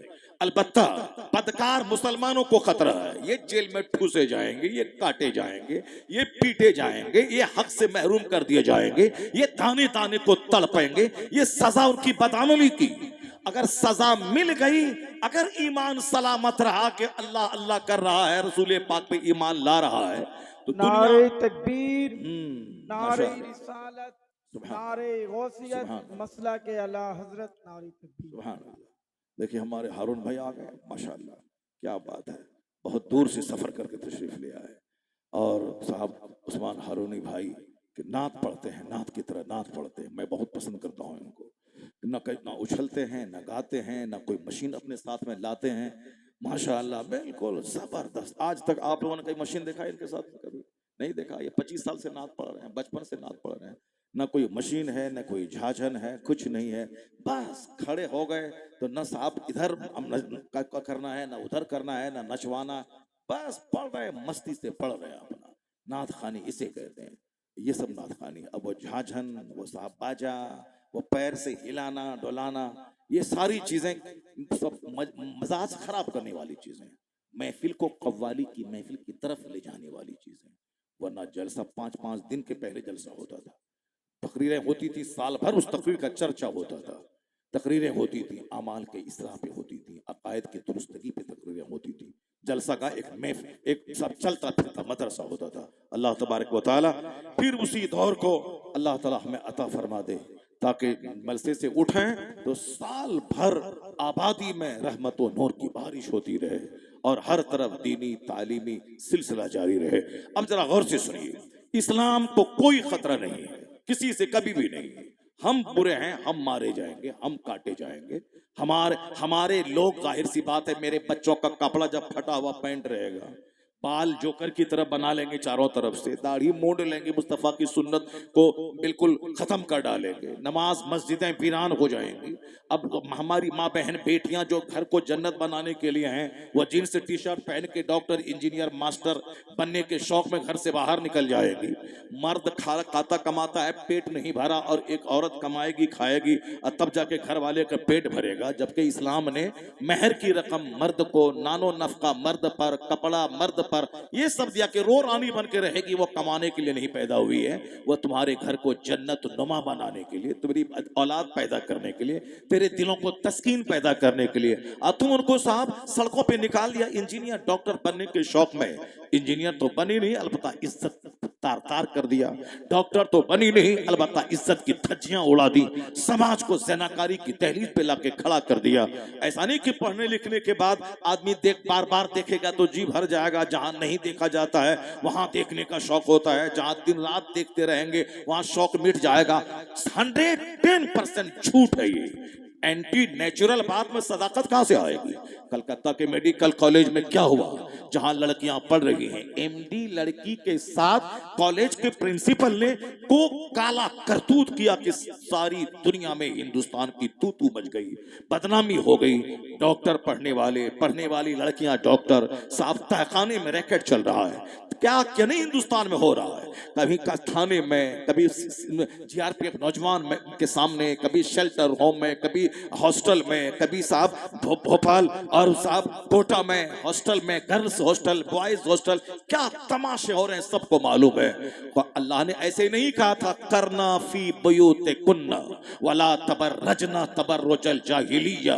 ये अल्लाह ही पैदा किया इंसान मर्द और औरत को, अब पैदा करने वाले को ही खूब मालूम है कि इसकी तबीयत क्या है, उसकी तबीयत क्या है और दुनिया कैसे चलेगी, वो खूब मालूम है। तो अल्लाह ने क्या कहा, ए औरतों तुम अपने घरों में ठहरी रहो, करना फी बुयूतिकुन्ना वला तबर्रजना तबर्रुजल जाहिलिया। अल्लाह पैदा करने वाला वो कहता है कि औरतों तुम घर में ठहरी रहो, दौरे जाहिलियत की बेपर्दा आवारा घूमने वाली औरतों की तरह मत हो जाओ। अब इस्लाम आ गया है, कानून आ गया है, तुम मुस्तफा की कनीज हो, कनीज बन के रहो। ए नबी की बीवियों अपने घर में रहो, ए मुसलमानों की बेटियां, मुसलमानों की औरतें बीवियां, या माशरल मुसलमानों के घरों।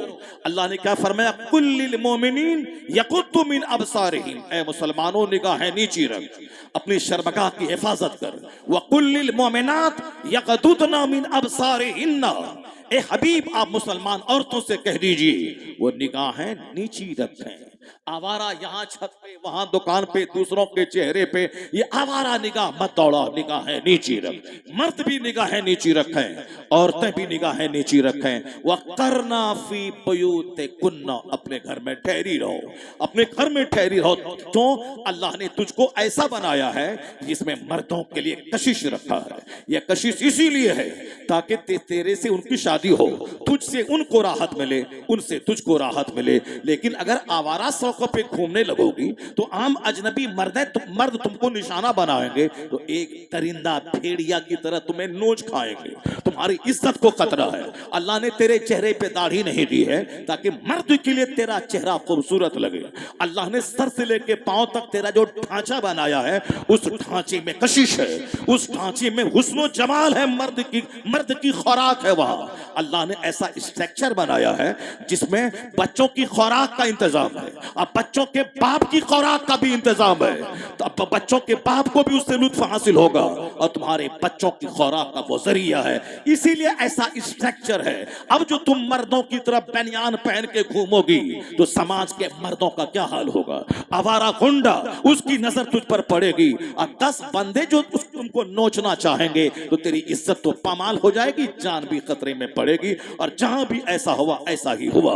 दिल्ली में रात के 10 बजे अपने बॉयफ्रेंड के साथ बस पे घूमने की क्या जरूरत थी? अब अगर वह बस का कंडक्टर, वह बस का ड्राइवर और 2-4 आदमी मिल करके उनकी इज्जत को लूटा और फिर इतना खतरनाक ढंग से अजियत दी, वो औरत ताब नहीं ला सकी, 40 दिन के बाद मर गई।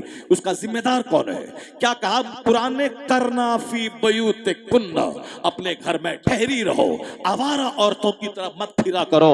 तुम इसलिए कि तुम्हारे पास कशिश है, अल्लाह ने वो कशिश तुमको दी है मर्दों के लिए, तेरे अंदर में अट्रैक्शन रखा है।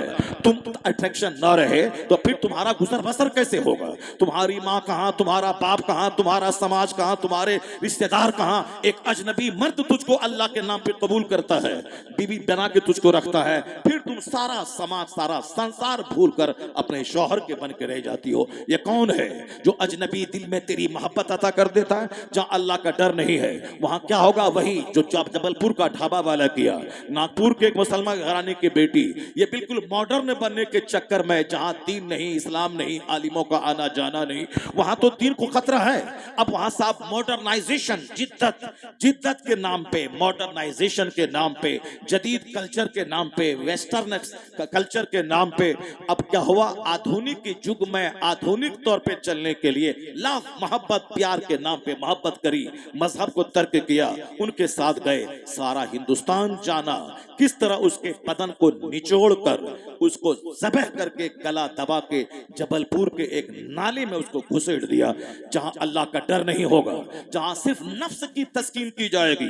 वहां तो नफ्स की ख्वाहिश पूरी हुई, उसके बाद तुम कौड़ी के तीन हो गए। कोई काट देगा आफ्ताब पूना वाला, जो लिव इन में बगैर शादी के दोनों आपस में रह रहे हैं, और उसको नाम क्या दिया गया है? लिव इन में रह रहे, लिव इन में रह रहे। ये कौन सा नाम? इस्लाम के खिलाफ जितना भी नाम है, चाहे लव का नाम, मोहब्बत का नाम, वह सब जिनाकारी है।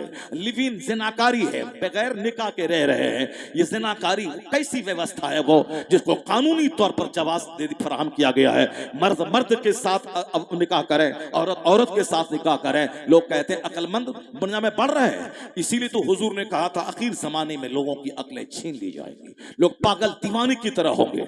पागल दीवाने ही है ना, जो मस्जिद में कम नजर आते हैं, शराब की भट्टी में ज्यादा नजर आते हैं, वह पागल दीवाना ही तो है। जो जलसे में नात, तकरीर, कुरान हदीस सुनने के लिए कम रहते हैं और हारमोनियम तबला बाजा सुनने के लिए लाखों की भीड़ लगा देते हैं, और लोग खुश हैं कि लाखों की भीड़ लग गई। लाखों की चोरों की भीड़, डकैतों की भीड़, शराबियों की भीड़, गुंडों की भीड़, बेनमाजियों की भीड़, उससे तू खुश होता है।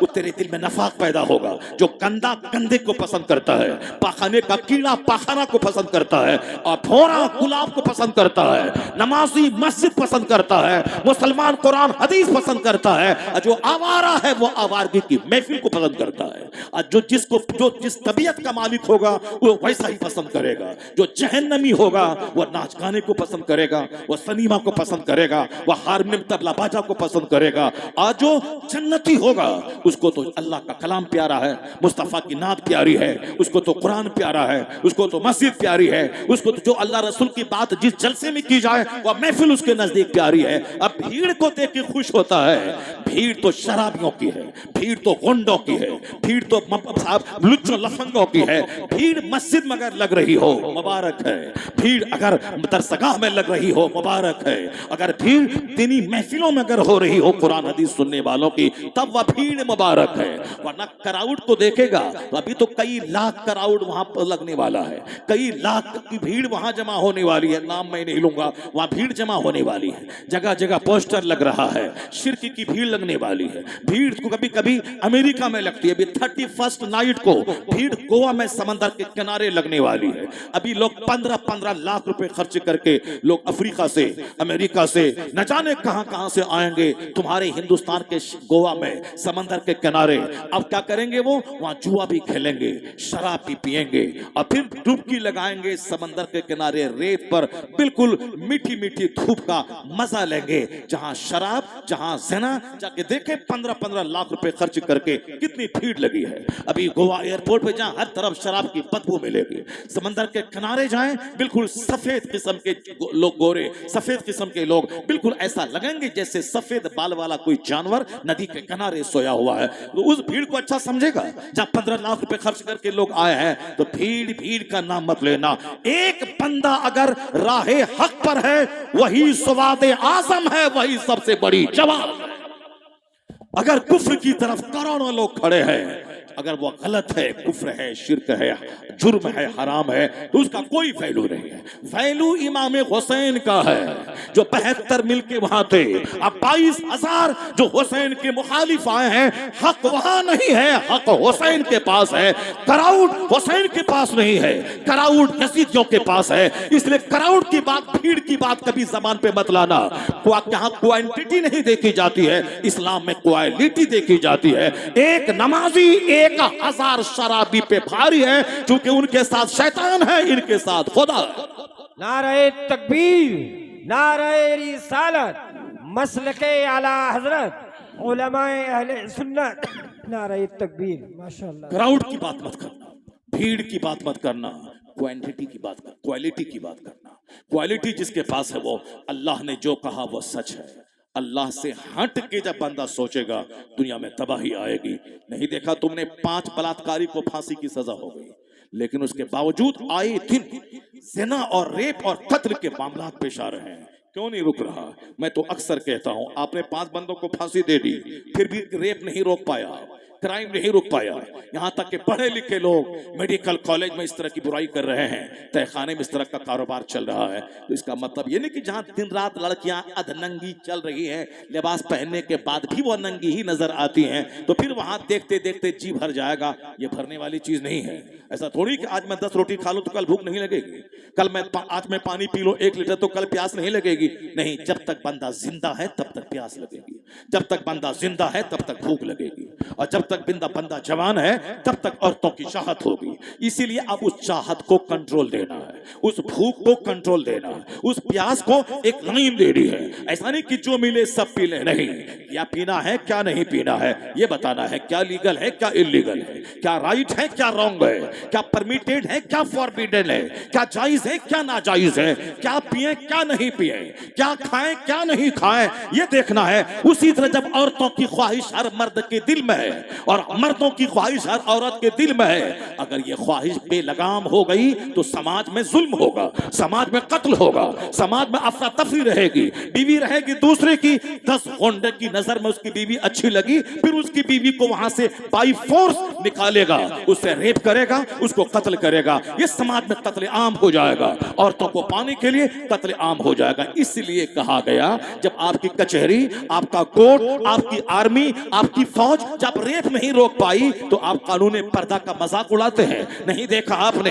किस कदर दौरे जाहिलियत में औरतें बेपर्दा रहती थी, सौतेली माओं से दुर्व्यवहार होता था। एक बाप की 2 बीवियां हैं, बाप अगर मर गया तो उसका बेटा अपने बाप की बीवियों के साथ बलात्कार करता था, उसको बाप के छोड़े हुए माल की तरफ विरासत में कर लेता था। लेकिन मालूम है जब पैगंबर आज़म अलैहिस्सलाम जब दुनिया में अहकाम लेके आए, जब हिदायत और दीन हक लेके आए, तो हुजूर ने क्या कहा था, देख लेना वो दिन आके रहेगा कि एक औरत हीरा से चल के तवाफ़े काबा करने आएगी, खाने काबा का तवाफ करके लौट जाएगी, कोई पूछने वाला तक न होगा कि तू कौन है, कहां से आई है। वो अमन कायम होगा।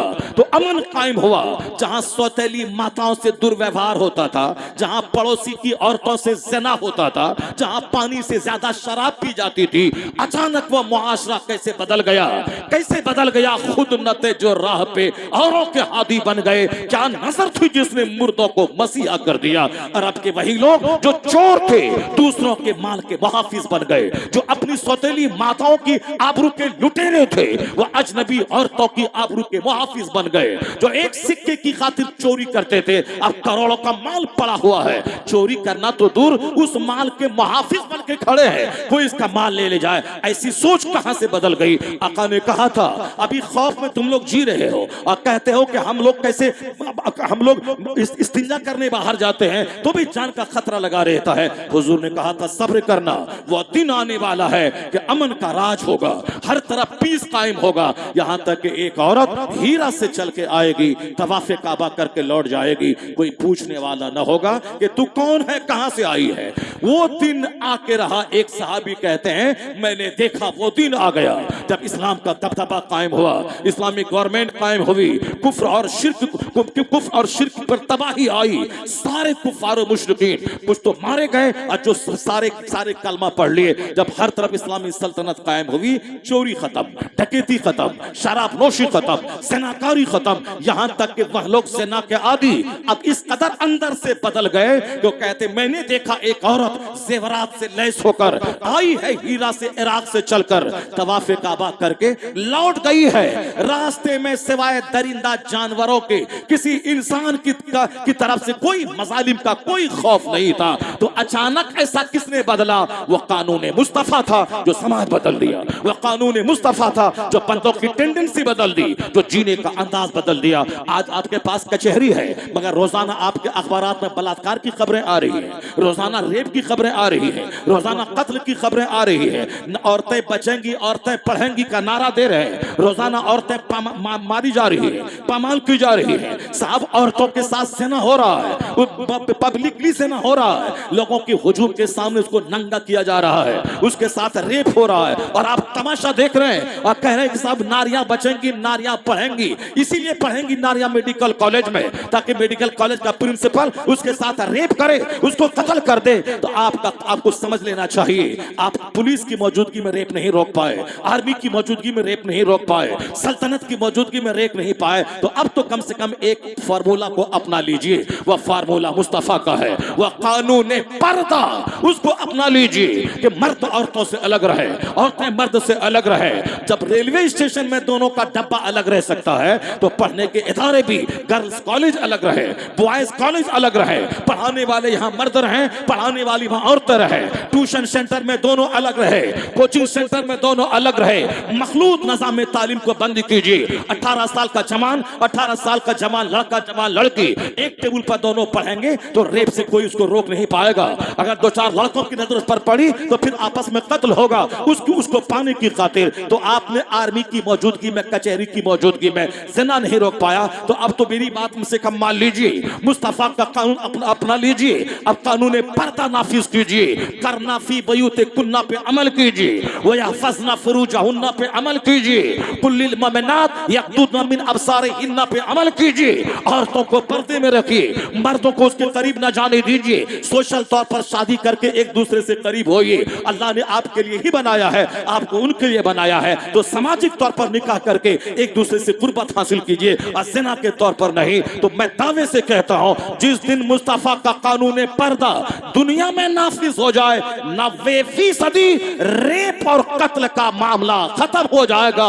उसी तरह अमन कायम होगा जैसे मुस्तफा के कानून ने अरब में अमन का नाफिज कर दिया, और अमन अरब से ज़िना, शराब, लूट खसोट सबको मिटा दिया। ऐसा मिटाया कि आज तक वहां पे उस तरह की बेहयाई नहीं आई। इसलिए ये कानून आपने आजमाया है, उसको आजमा के देखिए। कानून पर्दा को रेप घटेगा, इज्जत का माहौल पैदा होता चला नारे तकबीर, घटेगा, इज्जत का माहौल नारे पैदा होता चला। रिसालत, नारे गौसियत।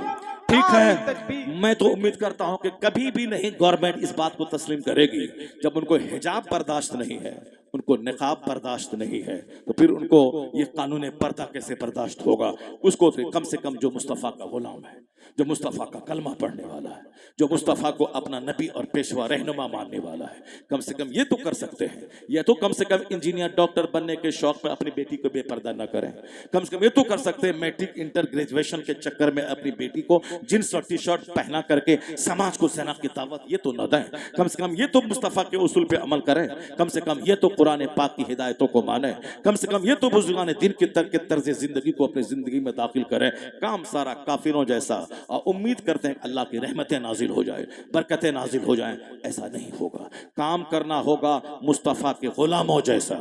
फिर आप दुआ नहीं भी करें, काम अगर गुलामी मुस्तफ़ा जैसा है, तो फिर वही डॉक्टर इकबाल की ज़बानी, खुदी को कर बुलंद इतना कि हर तकदीर से पहले खुदा बंदे से खुद पूछे बता तेरी रजा क्या है। खुदा हिफाजत नाजिल करेगा, खुदा बरकतें नाजिल करेगा। अब जरा गौर से मैं एक चैप्टर खोलता हूँ, बस उस चैप्टर में सब कुछ मौजूद है, सब कुछ मौजूद है। हमारी सोच का इलाज भी है, हमारे मौजूदा तर्ज जिंदगी, तर्ज हयात को भी एक आईना दिखलाता है। मैं अक्सर बेशतर अभी लोगों से कह रहा हूं, कसूर अपना है और कहते हैं कि अल्लाह कहाँ है। कसूर हमारा है, कहते हैं रसूलुल्लाह कहाँ है। कसूर हमारा है, कहते हैं कि अल्लाह की मदद कहाँ है। और फिर जब ज्यादा उसका झुंझला जाए दिल, तो झुंझला कर कुफ्र कबूल कर लें, उसी के साथ चले जाएं। ये माल का इश्क, ये हुस्न का इश्क, ये दुनिया के इख्तिदार का हुस्न, इख्तिदार का इश्क बंदे को तबाह हो बर्बाद कर डालेगा। हुजूर ने कहा था ये दुनिया आरजी है, फानी है। आका ने समझाते हुए कहा था, क्या कहा था? वल्लाहि, अल्लाह की कसम। हुजूर को कसम खाने की क्या जरूरत है? सरकार ने कहा अल्लाह है, हमने मान लिया। हुजूर ने कहा कुरान है, हमने मान लिया। हुजूर ने कहा जन्नत और जहन्नम है, हमने मान लिया। फिर हुजूर को कसम खाने की क्या जरूरत है? मगर हुजूर हमारे लिए, हमारे नजदीक ये बताने के लिए कि बहुत अहम मामला है, ये अहम बात है, मैं तुमसे कह रहा हूं। इसलिए हुजूर ने गाहे बगाहे कसम खा करके बात को हमारे लिए मौक़त बनाने के लिए, उसको ताकीदी तौर पर हमारे लिए हुजूर ने कसम खा के कहा। जैसे एक बार हुजूर ने कहा था, मैं इस बात पे कसम खा सकता हूं कि जो जुल्मन सताया जाता है, कसूर नहीं है मगर फिर भी जालिम उसको सता रहा है, तो हुजूर ने क्या फरमाया? मैं कसम खा के कहता हूं कि अल्लाह उसकी इज्जत को बढ़ा देता है। जो जुल्मन सताया जाता है, कसूर नहीं है हमारा, और फिर भी ये हमको सता रहा है। तो मुस्तफा कसम खा के क्या कहते हैं? सच्चों के सरदार, सच्चों के सरदार क्या कहते हैं, मैं कसम खा के कहता हूं कि जो जुल्मन सताया जाता है अल्लाह उसकी इज्जत को बढ़ा देता है। और हुजूर ने दूसरी कसम ये खाई, मैं कसम खा के कहता हूं कि जो माल अल्लाह की राह में खर्च होता है, सदका देने से माल घटता नहीं है, सदका देने से माल घटता नहीं है। अब समाज में अगर कोई ये बोले हम तो पहले बहुत खैरात करते थे, बहुत ज़कात निकालते थे, बहुत गरीब और मिस्किनों को देते थे, मेरा माल क्यों घट गया? तो ये माल सदका देने से नहीं घटा है, ये माल किसी दूसरे एक्सटर्नल फैक्टर की वजह से घटा होगा। कोई खारजी अवामिल उसके होंगे जिसकी वजह, जैसे वो बिजनेस ठीक से नहीं कर रहा, टाइम पे दुकान नहीं जा रहा, मेहनत और लगनशीलता से काम नहीं कर रहा है, वो झूठ बोल रहा है बिजनेस में, या फिर दूसरों को धोखा दे रहा है, 5 रुपए का माल 5000 में बेच रहा है, कुछ तो फैक्टर दूसरा रहेगा। ये कि मैं सदका कर रहा था तो मेरा माल घट गया, ये 110% झूठ है। मुस्तफा सच्चों के सरदार हैं, वो कसम खा के कहते हैं कि सदका करने से माल घटता नहीं है। ये 100% तजर्बा भी है और सारे लोग आजमा भी ले इसको कि सदका करने से माल घटता नहीं है। हमको और आपको तो तजर्बा कम है, मगर बंबई के उन सेठों को ज्यादा तजर्बा है जो 1.5 करोड़ ज़कात निकालते हैं हर साल, 5 करोड़ ज़कात निकालते हैं। 1 करोड़ में ज़कात की रकम निकलती है 2.5 लाख रुपए, 1 लाख में 2500, 1 करोड़ में 2.5 लाख, 100 करोड़ में 2.5 करोड़। तो जिनके पास 500 करोड़ की जायदाद है, जिनके पास 1000 करोड़ की जायदाद है, वो ज़कात निकालते हैं। ज़कात में रकम कितनी निकली? 5 करोड़। ज़कात में कितने रुपए निकले उसके? 2 करोड़। हम लोग 2 करोड़ का कभी मुंह नहीं देखते हैं। वह 2 करोड़ ज़कात निकाल के मदरसे में दे दिए, अपने पीर साहब को दे दिया 1 करोड़ रुपया के आप इनको अपने जहां जहां अपने मदरसे हैं, जहां पढ़ाई होती है, जहां गरीब बच्चे खाते पीते हैं, बांट दीजिए। हम लोग तो 1 करोड़ कमाए कितने साल में, यहाँ 1 करोड़ हर साल निकाल रहे हैं। उसका स्टेटमेंट है कि मैं ज़कात में जितने पैसे निकालता हूं तो मेरा माल तो घट जाना चाहिए। हमारे पास 1000 करोड़ है, हमने 2.5 करोड़ निकाल दिया, तो माल तो घट जाना चाहिए। कहा नहीं, मैं 2.5 करोड़ निकालता हूं तो अल्लाह इसके बदले में हमको 25 करोड़ अता करता है। जब 25 करोड़ अता नहीं करता है तो फिर अगले साल कैसे निकाला? फिर वो अगले साल कैसे निकाला? पहले वो निकालता था 50 लाख, अब निकाल रहा 1 करोड़, अब फिर निकाला 1.5 करोड़, फिर निकाला 2 करोड़, फिर निकाला 3 करोड़। सच कहा सादिक व मसदूक मुस्तफा ने कि सदका देने से माल घटता नहीं है, और जुल्मन जो सताया जाए अल्लाह उसकी इज्जत को बढ़ा देता है, घटाता नहीं है। इसलिए मेरे भाई नीयत अच्छी रहे। मुस्तफा ने क्या कहा इस दुनिया को हकीर बताने के लिए? मुस्तफा ने क्या कहा जरा गौर से सुनिए। इसी दुनिया ने मुझको पागल किया, इसी दुनिया ने मुझको बेटी को जींस टी शर्ट पहनवा के रात सुबह के 4 बजे कोचिंग सेंटर भेजने पर मजबूर किया, ताकि वो पढ़ेगी, अच्छे नंबर लाएगी, टीचर की नौकरी मिलेगी, और रोजाना 5 घंटे 62 बरस तक वो जाएगी, उसकी जिंदगी में आग लगेगी। यहाँ तो बगैर पैसा कमाए हुए शौहरों के बाल नोच रही है, और जो खुद हर महीने 1,50,000 कमाएगी, फिर उसका दिमाग तो आसमान पे रहेगा, फिर शौहरों का तो जीना हराम कर देगी। यहाँ बगैर कमाए हुए सरदारी है। अच्छा, वो खुद से 1 लाख महीना कमाने लगे तो क्या हाल होगा उसका? इसीलिए इनको कहा करना फी बुयूतिकुन्ना, अपने घरों में ठहरी रहो, वला तबर्रजना तबर्रुजल जाहिलिया, दौरे जाहिलियत की औरतों की तरह बेपर्दा आवारा फिरती मत रहा करो, पर्दे में रहा करो। अगर जरूरतन घर से बाहर निकलना पड़े तो सर से लेके पांव तक ऐसी मोटी चादर डाल ले कि आवारों की नजर तुझ पे न पड़े। ये निकाब और हिजाब जो चलन है, यह एक रस्मी तौर पर हिजाब है, सर के बाल खुले हुए हैं, निकाब है, सर के बाल खुले हुए हैं। सर के बाल को अंदर रखवाने के लिए ही ये पर्दा था। अब यहाँ पर हिजाब है, सर के बाल बाहर है। इसका मतलब है यहूदियों की साजिश कामयाब हो गई। वह निकाब की आड़ में मेरी बेटियों को रुस्वा करना चाहता है, वह हिजाब के डिजाइन की आड़ में हमारी औरतों को बेपर्दा करना चाहता है। ये सब पहले मोटी चादर रख देना है ताकि सर से लेके पांव तक पूरा जिस्म ढक जाए। और अभी स्टॉल का रिवाज चला है, और ताकि उसके बदन का स्ट्रक्चर खुला हुआ रहे, स्टॉल रहे, स्टॉल ओढ़े, मोटी चादर ओढ़े ताकि सारा जिस्म ढांप जाए। औरतों की चादर मरने के बाद भी जनाजे में उसकी चादर पांव से लेके सर तक, यहां से लेके वहां तक उसकी चादर रहेगी, उसकी चादर रहेगी, उसका दुपट्टा ऐसा रहेगा। तो अब साहब यहां देखें स्टॉल का रिवाज चल पड़ा है ताकि जिस्म की नुमाइश हो। यहां रिवाज चला है चुस्त हिजाब का ताकि जिस्म की नुमाइश हो। जिसको बचाने के लिए कानून पर्दा था, अब उस कानून पर्दा से निकालने के लिए निकाब की आड़ में अब उनको लोगों की निगाह में पुरकशिश बनाने के लिए ये कल्चर शुरू हो गया है। निकाब का मतलब बिल्कुल ढीला ढाला, चादर का मतलब मोटी चादर, सर के बाल की स्याही न झलके, यहां तक है वो दुपट्टा जिसके ओढ़ने के बाद अंदर से बाल का काला रंग दिखाई पड़े, नमाज नहीं होगी। जब नमाज नहीं होगी तो फिर ये बाल की चूटी बाहर निकाल के सड़कों पे नुमाइश करना, शादी ब्याह में जाके उसकी नुमाइश करना, इसका क्या मतलब है? मतलब वह हिजाब को एक रस्म बना लिया है। अल्लाह के डर से मुस्तफा की तालीम पर अमल करते हुए, इस्लामी शरीयत पर अमल करते हुए पर्दा नहीं है, वो एक रस्म है। समाज की सारी औरतें पहन रही हैं तो हम भी पहन रहे हैं, समाज की औरतें घूम रही हैं तो हम भी घूम रहे हैं। अल्लाह के डर से जिस दिन वो करेगी उस दिन ये सर के बाल खुले नहीं रहेंगे, क्योंकि बाल अगर औरतों की कंघी में जो टूट गए, मसला यहां तक है वह टूटा हुआ बाल जमीन में दफन कर दे, वह चौराहे पे ना फेंके। सर के टूटे हुए बाल को भी मर्दों के लिए देखना जायज नहीं है। जब सर के टूटे हुए बाल उसको जब देखना जायज नहीं है तो जो बाल सर में लगे हुए हैं उसका क्या हाल होगा? उसका जो बाल सर में लगे हुए हैं, इसका मतलब है जो दीन नहीं सीखेगा, दीन की गहराई में नहीं डूबेगा, और जो दीन नहीं सीखेगी हाल यही होगा, वो निकाब की आड़ में बेपर्दगी का मुजाहरा करेगी। उनको बता दिया जाए कि यह हिजाब, यह निकाब, यह बुर्का जरूरी नहीं है, हिजाब जरूरी है। हिजाब का मतलब ऐसी मोटी चादर ओढ़े कि सर से लेके पांव तक सारे पार्ट्स उठ के ढके हुए रहे ताकि वह हुस्न भी ढका रहे।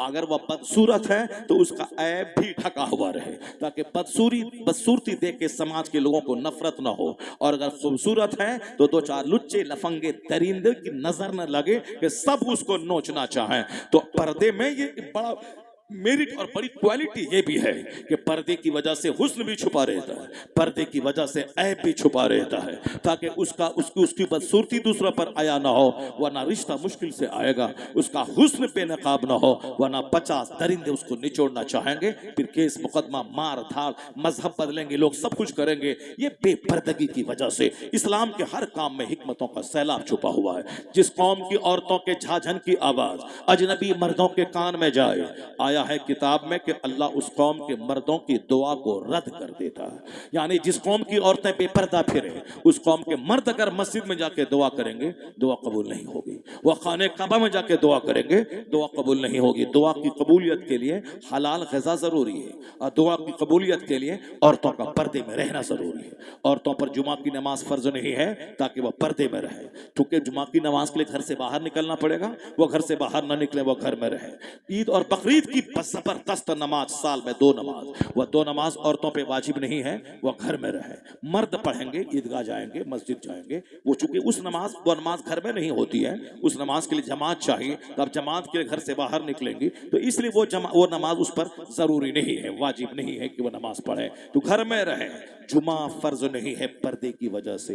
जमाअत के नमाज पढ़ना 27 गुना ज्यादा सवाब मिलता है। मर्द अकेले पढ़ेंगे तो तन्हा नमाज मस्जिद में, और अगर आसानी से मस्जिद आ सकते हैं, जा सकते हैं, उसके बावजूद घर में पढ़ेंगे तो नमाज ही नहीं होगी उसकी। जमात से नमाज पढ़ना वाजिब है, और आदतन जमात का छोड़ना ये फासिक मरदूदु शहादा है, वो उसकी गवाही इस किसी उम्र में कबूल नहीं की जाएगी। ये गुनाह है, गुनाह है। वाजिब तर्क करना ये गुनाह है, बहुत बड़ा गुनाह है। अब आप जरा गौर से सुनिए, मर्द जमात से नमाज ना पढ़े, उसकी नमाज घर में ना हो, और जमात से नमाज पढ़े तो 27 गुना ज्यादा सवाब मिले। मगर औरतों पे हुक्म है कि आंगन से बेहतर है वह दालान में पढ़े, दालान से बेहतर है वह घर के बीच में पढ़े, वहां से बेहतर है घर के एक कोने में पढ़े। जितना ज्यादा पर्दा हो उतना ही ज्यादा अच्छा है। वह तनहा नमाज घर में पढ़े। मर्द को जमात में के साथ पढ़ने में जो सवाब मिलेगा वही अजर औरतों को घर में पढ़ने से मिल जाएगा। औरत जुमा ना पढ़े, जोहर अपने घर में पढ़े, वही अजर मिल जाएगा। औरतें ईद बकरीद ना पढ़े, वो अपने घर में ठहरी रहें, मर्दों को वहां जाके जो अजर मिलेगा वो यहाँ घर में रहें, बाल बच्चों को सजाएं सवारें, शौहर की खिदमत करें, उनको वो अजर यहाँ मिल जाएगा। तो बताएं, जिस शरीयत ने पर्दे की वजह से जमात वाजिब नहीं किया, जुमा फर्ज नहीं किया, ईद बकरीद वाजिब नहीं किया, वो मेला और ठेला में जाने का परमिशन कैसे दे दिया? वो मजार पे जाने का परमिशन कैसे दे दिया? वो उर्स की तकरीब में भीड़ भाड़ लगाने का, पिकनिक पॉइंट बनाने का किसने कह दिया? किसने मर्दों के बीच में जाकर के मेला ठेला करने का किसने परमिशन दे दिया? तुमने बूढ़ी औरतों के बारे में ऐसा आया था कि बूढ़ी औरतें अगर वो जा रही हैं दरगाहों पे तो उसके बारे में भी है कि औरतें जाएं क्यों? औरतें क्यों जाएं मजार पे? सैयदा फातिमा हमारे लिए मॉडल है। सैयदा फातिमा का बच्चा बीमार पड़ा हसनैन करीमैन, उन्होंने नजर मानी, या अल्लाह मेरा बेटा हसनैन अगर अच्छा हो गया मैं 3 रोजे रखूंगी, जिसका जिक्र कुरान शरीफ में भी आया है। वह 3 रोजे रख रही हैं तो बच्चा उसका अच्छा हो गया, वह रोजा रख रही है। वो रोजे की कहानी ऐसी कि यहूदी के यहाँ से कर्ज ला के इफ्तार के लिए रोटी तैयार हुई और तीनों दिन यतीम, कैदी और मिस्किन आके आवाज दिया, रोटियां उठा के यतीम, मिस्किन, कैदी को दे दी गई। अब फाक़े पे फाक़ा है। कुरान कहता है वयुतइमूना ताम अला हुब्बिही यतीमों व मिस्कीनों व असीरा, यानी यतीम, मिस्किन, कैदी को खिला देते हैं और जबकि अपना खुद फाके से रह जाते हैं। ये मुस्तफा के घर वाले हैं। तो सैयदा कनीस, सैयदा फातिमा ज़हरा ने उन्होंने मिन्नत मांगी कि मेरा बेटा अच्छा हो गया तो मैं 3 रोजे रखूंगी। अब सैयदा फातिमा जन्नती औरतों की सरदार है। ये बताएं कि किस कदर जबरदस्त एक मिसाल उन्होंने क़यामत तक की औरतों के लिए दिया है। अगर घर में कोई परेशानी आ जाए तो दरगाहों पे जाके मिन्नत मांगना क्या जरूरी है? औरतों और मर्दों का इख्तिलात करके गुनाह करके आने का क्या मतलब है? इसलिए औरतें घर से बाहर जब मस्जिद नहीं निकल सकती हैं तो दरगाहों पे बिल्कुल नहीं जाएं। वो मिन्नत अगर मांगना है, हाँ मुसीबतें हैं, बीमारियां हैं, परेशानियां हैं, मुसीबतें, बीमारियां, परेशानियां हैं, तो औरतों के लिए सबसे बेहतर मिन्नत है वो मांगे, इलाही मेरा शौहर सही सालिम पंजाब से दिल्ली से घर आ गया, कारोबार से घर आ गया, मैं 2 रोजे रखूंगी। सबसे जबरदस्त मिन्नत है। मैं 3 रोजे रखूंगी, मैं 100 रकत नमाज नफल पढ़ूंगी, या अल्लाह मेरा ये काम बन गया, मेरी बेटी की शादी हो गई, मैं 3 रोजे रखूंगी। ये जबरदस्त मिन्नत मांग गए। ये मिन्नत है। वो क्या है कि धागा बांध दिया, ताला बांध दिया, कांटी लगा दिया, साहब वहां ताला बांध दिया, मिन्नत का ताला है, मिन्नत पूरी होगी ताला खोल देंगे। ये जाहिराना रस्म व रिवाज है। अभी हम देखते हैं ये सारा काम हिंदू गैर मुस्लिम क्या करते हैं। कहीं दरख्त में कपड़ा बांध दिया, कहीं धागा बांध दिया, कहीं दरख्त में ताला बांध दिया। एक दरख्त है उसमें कहीं भी पत्ता नजर नहीं आता, पूरा दरख्त धागों और तागों और पुराने कपड़ों से बांध दिया है। एक साहब उसके यहाँ देखें, मंदिरों में जाके देखें, वहां जाके पूरा ताला बांधा हुआ है। ये मिन्नतों का ताला है। यही रस्म रिवाज मुझको लगता है कि इन मुशरिकीन के बीच रहते रहते ये सारा माहौल वहां से पैदा मुसलमानों के यहाँ आ गया है। अब औरतें जाएंगी तो धागा बांधेगी, औरतें जाएंगी ताला बांधेगी। हम ये कह रहे हैं कि औरतों पर पर्दा फर्ज है। अब ये दरगाहों के नाम पे जाती है, मर्दों के बीच में घुस करके वजू करने लगती हैं, जबकि मर्दों के सामने कलाई का खोना हराम है। उसका दरगाह पे जाना दुरुस्त नहीं था और वहां वजू करके मजार पे जाना उसके लिए दुरुस्त नहीं है। वो अपने घर में रहे, वजू करे नमाज के लिए, वो अपने घर में नमाज पढ़े। जो नमाज नफल है वो जरूरी नहीं है, नमाज जरूरी है, जोहर, असर, मगरिब, इशा जरूरी है। यह हर मुसलमान मर्द, औरत, आकिल, बालिग, देहाती, शहरी, अमीर, गरीब सब पर फर्ज है। एक वक्त की नमाज छोड़ना हराम और गुनाह कबीरा है। जब नमाजें उस पर फर्ज है, घर में फजर, असर, जोहर, मगरिब सब गायब है और दरगाह पे जाकर के मर्दों के बीच में वजू करके मर्दों के बीच में नमाज पढ़ रही है। बेपर्दगी हराम हराम हराम है। और जो मर्द अपनी बीवी की बेपर्दगी से राजी रहे वह तय्यूस है और तय्यूस पे जन्नत की खुशबू हराम है। वो शजरा जो आला हजरत के सिलसिले का है, उस शजरे में हिदायत में यहाँ लिखा हुआ है कि बेपर्दगी औरतों के लिए हराम है। तय्यूस वो है जो अपनी बीवी की बेहयाई पर, उसकी बदकारी पे राजी रहे, उसका नाम है तय्यूस। लेकिन वही तय्यूस नहीं है जो सिर्फ ज़िनाकारी पे राजी रहे, बल्कि जो बेपर्दा अपनी औरतों को घुमाता फिरे और औरत की बेपर्दगी पे जो राजी रहे वो भी तय्यूस में शुमार किया जाएगा। तो बस नाम है आला हजरत का और नाम है साहब सिलसिले का, फना से मुरीद है और काम सारा अपने मुर्शिद की इजाजत के हुक्म के खिलाफ काम कर रहे हैं। और कहते हैं अल्लाह कहाँ है, रसूलुल्लाह कहाँ है, मुसीबत क्यों आ गई, मुसलमान बर्बाद क्यों हो रहे हैं। बस एक चैप्टर में खोलता हूँ, जिस तरह अभी आप जी रहे हैं कि जो नमाज पढ़े रोजा रखे उसको हम सूफी, उसको हम गरीब, उसको हम समाज का हकीर समझते हैं। जो मालदार रहे, चाहे हराम का पैसा कमा के जबरदस्त दरवाजा लगाए, फॉर्चूनर खरीदे, 1 एकड़ जमीन में घर बनाए, शानदार 2 मंजिला 5 मंजिला घर बनाए, अब उसको कहते वाह साहब क्या अल्लाह ने आपको नवाजा है। अल्लाह ने यही नवाजा है। सूद खा के माल जमा करे यही नवाजा अल्लाह ने। हराम तरीके से माल जमा करे इसको कहेंगे अल्लाह ने नवाजा है।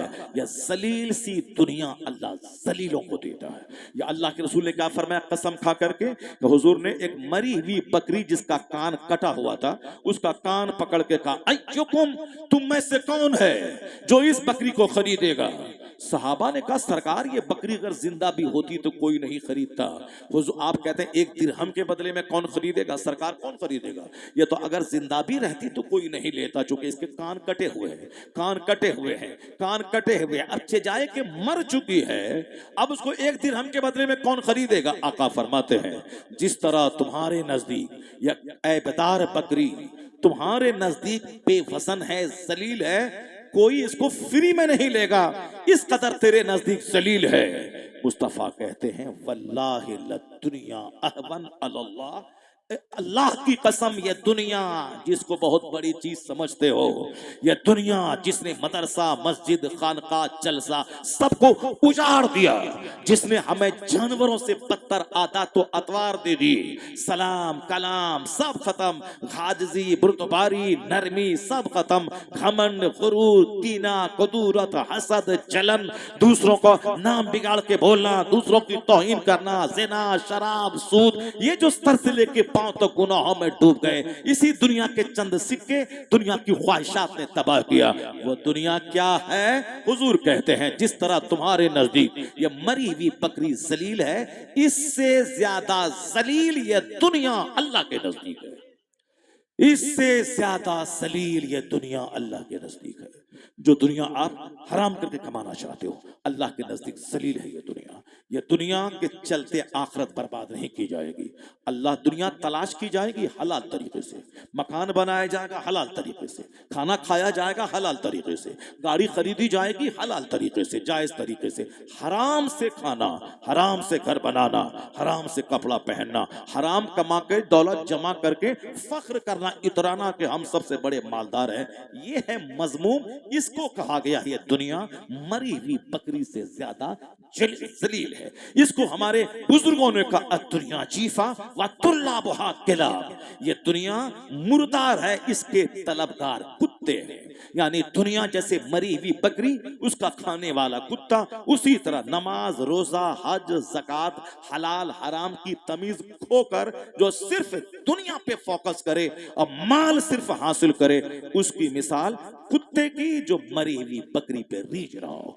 ये इस कदर ताकीद की गई है हमारे बुजुर्गों ने, सरकार गौसे पाक ने, ख्वाजा गरीब नवाज ने, औलिया सालिहीन ने हमको बताया है तुम दुनिया के लिए नहीं पैदा हुए हो, तुम आखिरत के लिए पैदा हुए हो। दुनिया मज़रअतुल आखिरा, यह दुनिया आखिरत की खेती है। यहाँ फजर से लेकर जोहर तक 8 घंटे हलाल कमाना है, फिर वापस मस्जिद आना है, फिर 2 घंटा कमाना है, फिर वापस असर में मस्जिद आना है, फिर 1 घंटा बाजार जाना है, फिर वापस मगरिब में मस्जिद आना है, फिर 2 घंटा बच्चों के पास रहना है, फिर वापस इशा में आना है। तो बुखारी की हदीस में आया है कि क़यामत के दिन जिस दिन कोई साया नजर नहीं रहेगा, न दरख्त का साया, न मकान की दीवार का साया, न पहाड़ का साया, 50,000 साल का एक दिन आदमी सर नाक गर्दन तक पसीने में डूबा रहेगा। उस दिन गर्मी में साया तलाश करेगा, अल्लाह के अर्श के साये के अलावा कोई साया नहीं रहेगा। तो आया है उन 7 खुशनसीबों में एक खुशनसीब वह है रजुलुन क़ल्बुहु मुअल्लक़ुन बिल मसाजिद, यानी वो जिसका दिल मस्जिद से लटका हुआ होगा, अल्लाह अर्श का साया क़यामत के दिन उसको नसीब फरमाएगा। रजुलुन क़ल्बुहु मुअल्लक़ुन बिल मसाजिद, यानी वह शख्स जिसका दिल मस्जिद में लटका हुआ रहेगा, अल्लाह तबारक व तआला उसको क़यामत के दिन अपने अर्श का साया नसीब फरमाएगा। रजुलुन क़ल्बुहु मुअल्लक़ुन बिल मसाजिद, यानी वो आदमी जिसका दिल मस्जिद से लटका हुआ होगा। तो मोमिन हलाल कमाएगा, खेती बाड़ी करेगा, मकान बनाएगा, फॉर्चूनर भी खरीदेगा। अल्लाह ताला अगर हलाल तरीके से माल दे तो फॉर्चूनर खरीदो, अल्लाह ताला हलाल तरीके से माल दे तो अच्छा घर बनाओ, हराम से नहीं। हराम हराम का मतलब हुआ कि जिंदगी आखिरत दोनों तबाह बर्बाद हो जाएगी। अल्लाह ने हराम में खैर नहीं रखा है, अल्लाह ने हलाल में खैर रखा है। ये हराम जिस तरह जो कुफार मुशरिकीन सूद खाते हैं, माल जमा करते हैं, उसको तो चूंकि आखिरत पर विश्वास है नहीं, इसीलिए अल्लाह उन काफिरों को खूब माल देता है ताकि यहाँ अच्छा घर बनाओ, जमीन खरीदो, खूब शराब पियो, खूब खा पी करके तोन ऊंचा करो, खूब मोटा बनो, मस्टंडा बन जाओ, क्योंकि मरने के बाद तो सिर्फ आग ही वह आग है। आग का खूटा, आग की जंजीर, आग की दीवार, आग की छतें, वह सब आग ही आग है और उसका आगाज दुनिया ही से हो जाता है। यहाँ आग में जला जला के, पीट पीट के, मार के, यहीं से आग का आगाज हो गया। अब कब्र में आग, हश्र में आग, आलम बरज़ख में आग, यानी आग ही आग है। हमेशा अफी नारे जहन्नम, हमेशा जहन्नम की आग में, जिसको सदा खरबों साल, अरबों साल, महासंख्यों साल आग में रहना है। तो दुनिया का 100 साल का मतलब 1 मिनट। तो 1 मिनट अच्छा से खा पी ले, मोटा हो जा, खूब नारंगी, संतरा, खरबूजा, तरबूज सब खाओ, बिरयानी या चाउमीन, बर्गर, सैंडविच, साहब मुर्ग मुसल्लम, पिस्ता, खुरमा, साहब जो हो सब खाओ, dry fruit, vegetable, seasonal fruit सब खाओ, सब चाउमीन खाओ, बर्गर खाओ, सैंडविच खाओ, सब खाओ, खा कर मोटा हो जाओ और उसके बाद मरो ताकि खूब खरबों साल, अरबों साल, महासंख्यों साल आग में जलने के लिए चले जाओ। अल्लाह ताला फरमाता है कुरान में, ज़ुय्यना लिल्लज़ीना कफरुल हयातुद दुनिया, अल्लाह ने दुनिया की जिंदगी काफिरों के लिए सजा दी है, डेकोरेट कर दिया है, खूब दौलतें दी हैं, खूब मकान दिया, खूब खूबसूरती दी है, खूब गाड़ी छकड़ा सब दिया है। ज़ुय्यना, डेकोरेटेड, अल्लाह ने सजा दिया है। किन के लिए? जो अल्लाह को नहीं मानता है, जो अल्लाह का इनकार करता है। और अल्लाह आगे फरमाता है, वल्लज़ीना तक़ौ फ़ौक़हुम यौमल क़ियामा व यस्ख़रून मिनल लज़ीना आमनू वल्लज़ीना तक़ौ फ़ौक़हुम यौमल क़ियामा। अल्लाह क्या कहता है? ये मुसलमानों को देख के हंसते हैं, गरीबी का मजाक उड़ाते हैं, इनके ढेर बच्चा पैदा करने का मजाक उड़ाते हैं, ये मजाक उड़ाते हैं मुसलमानों का। अल्लाह ने क्या कहा? तुमने अगर सब्र किया, अल्लाह से डरते रहे, तुमने इसकी परवाह नहीं की कि मजाक उड़ाने की, तो अल्लाह कहता है क़यामत का दिन, जहां का एक दिन 50,000 साल के बराबर होगा, असल तो वो दिन है, तो अल्लाह कहता है उस दिन तुमको गलबा मिलेगा, तुमको इज्जत मिलेगी, तुम इन मुशरिकीन पे गालिब आ जाओगे। तुम्हें सोने का कंगन पहनाकर, रेशम का लिबास पहनाकर, सोने चांदी के तख्त पे बैठा करके जब तुमको इज्जत दी जाएगी और तुम्हारी निगाहों के सामने अल्लाह अपने बागियों, अपने दुश्मनों, अल्लाह के मुनकिरों, इन मुशरिकीन को जब अल्लाह आग की जंजीरों में लपेट कर, मुंह के बल घसीट कर जहन्नम में डालेगा, तब ये मोमिन कहेगा, मालिक तेरा करोड़ों एहसान कि तूने दुनिया नहीं दी, आखिरत की रुसवाई से बचा लिया, आखिरत की रुसवाई से बचा लिया। ये बातें अपने बच्चों की घुट्टी में पिलाना होगा, वरना तेरा बच्चा, अगर खूबसूरती का चर्चा हमेशा घर में करोगे तो एक खूबसूरत लड़की को पाने के लिए काफी हो जाएगा। अगर नौकरी पैसे का चर्चा हमेशा घर में करोगे तो आपकी बेटी नौकरी पाने के चक्कर में काफिरों के साथ भाग जाएगी। आज जो कुछ हो रहा 100% ही हो रहा है। हमारे घर में खेल, हमारे घर में गेम, हमारे घर में फिल्म, हमारे घर में नेतागिरी, हमारे घर में सब कुछ है, मगर जो नहीं है वो कुरान का चर्चा नहीं है, वो हदीस का चर्चा नहीं है, जन्नत का चर्चा नहीं है, आखिरत का चर्चा नहीं, जबकि पूरे कुरान में सिर्फ आखिरत का मफहूम, सिर्फ आखिरत की बातें भरी हुई हैं।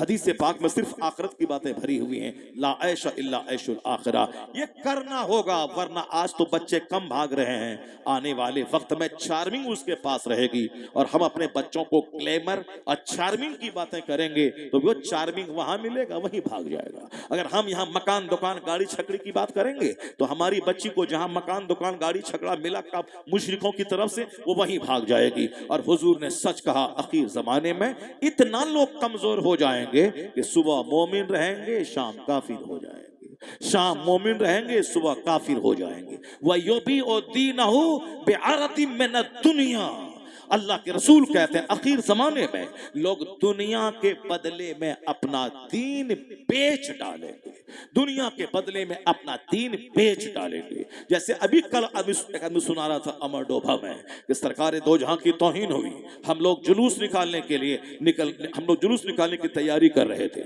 बहुत बड़ा मदरसा है, गवर्नमेंट की तनख्वाहें मिलती 1 लाख 1.5 लाख रुपए महीना। हम वहां गए और मैंने कहा, हम लोग ने कहा कि चले हम लोग जुलूस निकालें उस तौहीन करने वाले वाले के खिलाफ एहतजाज दर्ज करें, एहतजाजी जुलूस निकालें और अपनी नाराजगी जाहिर करें, जुलूस निकाल करके कि हम उसकी इस हरकत से नाराज हैं, गवर्नमेंट से मुतालबा करते हैं कि उनको रोका जाए, उसको जेल में दिया जाए और इस तरह की आने हरकतों से, ओछी हरकतों से लोगों को बचाया जाए, गवर्नमेंट एक्शन ले उसके खिलाफ हम लोग निकालेंगे। और वो कहा कि नहीं नहीं, इसको यहाँ मदरसे से मत निकालो, उसको नेताजी के घर से निकालो, हमारे यहाँ से नहीं निकालो। कहा क्यों? कहा कि मुस्तफा की इज्जत प्यारी है या फिर आपकी नौकरी प्यारी है? आपको डर लगता है कि हमारी नौकरी खत्म हो जाएगी? नौकरी प्यारी है, मुस्तफा की इज्जत प्यारी है कि नौकरी प्यारी? बोला हाँ हाँ, पहले पेट प्यारा है, पहले पहले पेट, तब उसके बाद और कुछ होगा। क्या कहा हदीस पाक में? वो योबी ओ दीन हो बे अरती बिन दुनिया। हुजूर ने क्या फरमाया? अपने दुनिया के बदले में 3 लोग बेच डालेंगे। मुसलमानों की बेटियां काफिरों के साथ क्यों भागे? हुजूर पाप ने आखिरत नहीं बताया, 50,000 साल का एक दिन होगा वो नहीं बताया, कुरान पाक के हर चैप्टर में आखिरत जन्नत की बात वो नहीं बताया, सरकार दो जहां ने जो बातें की हैं वो नहीं बताया, सरकार की जिंदगी नहीं सिखाया। अकाल ये नहीं कि मुसलमानों को दबदबा नहीं मिलेगा, आज बदअमली की वजह से रुसवाई है, वरना तुम्हें मालूम है सरकार दो जहां को लोगों ने क्या तकलीफ नहीं दी। 3 साल तक अबू तालिब की घाटी में आप रहे, अपने खानदान वालों के साथ मुक़य्यद रहे। अब ताइफ की वादी में लहू लहान कर दिए गए, मक्का वालों ने रास्ते में कांटे बिछाया, गले में चादर डाल के आपको खींची गई, यहां तक तकलीफ दी गई, यहां आप गले में चादर डाल के खींची गई, यहां तक तकलीफ दी गई कि आपके कत्ल का प्लान बनाया। आप मक्का छोड़कर मदीना चले गए, अपना वतन, पैदाइशी वतन छोड़ के मदीना गए। ये बताओ क्या हुआ, उसका बदला क्या हुआ? हुजूर ने सब्र किया, हुजूर ने हिकमत से काम लिया, हुजूर ने इस्लाम की तबलीग नहीं छोड़ी, अपने मानने वालों को बिल्कुल ट्रेंड किया। तो क्या हुआ? यही हुआ जो होना था। जिनको मक्का से निकाल दिया गया, लहू लहान कर दिया गया, मैदान बद्र, मैदान उहद और ग़ज़वा अहज़ाब में जहां मुसलमानों को तकलीफें दी गई, 70 मुसलमान शहीद हो गए, जहां मुसलमानों का घर से बाहर निकलना मुश्किल था, लेकिन हक फिर गालिब आया। हुजूर का सब्र रंग लाया, सरकार की हिकमत रंग लाई, सरकार की जद्दोजहद रंग लाई। वो रंग ये लाई कि हिजरत के 8 साल के बाद सारा मक्का फतह हुआ और सारा अरब कुफ्र और शिर्क से खाली हो गया।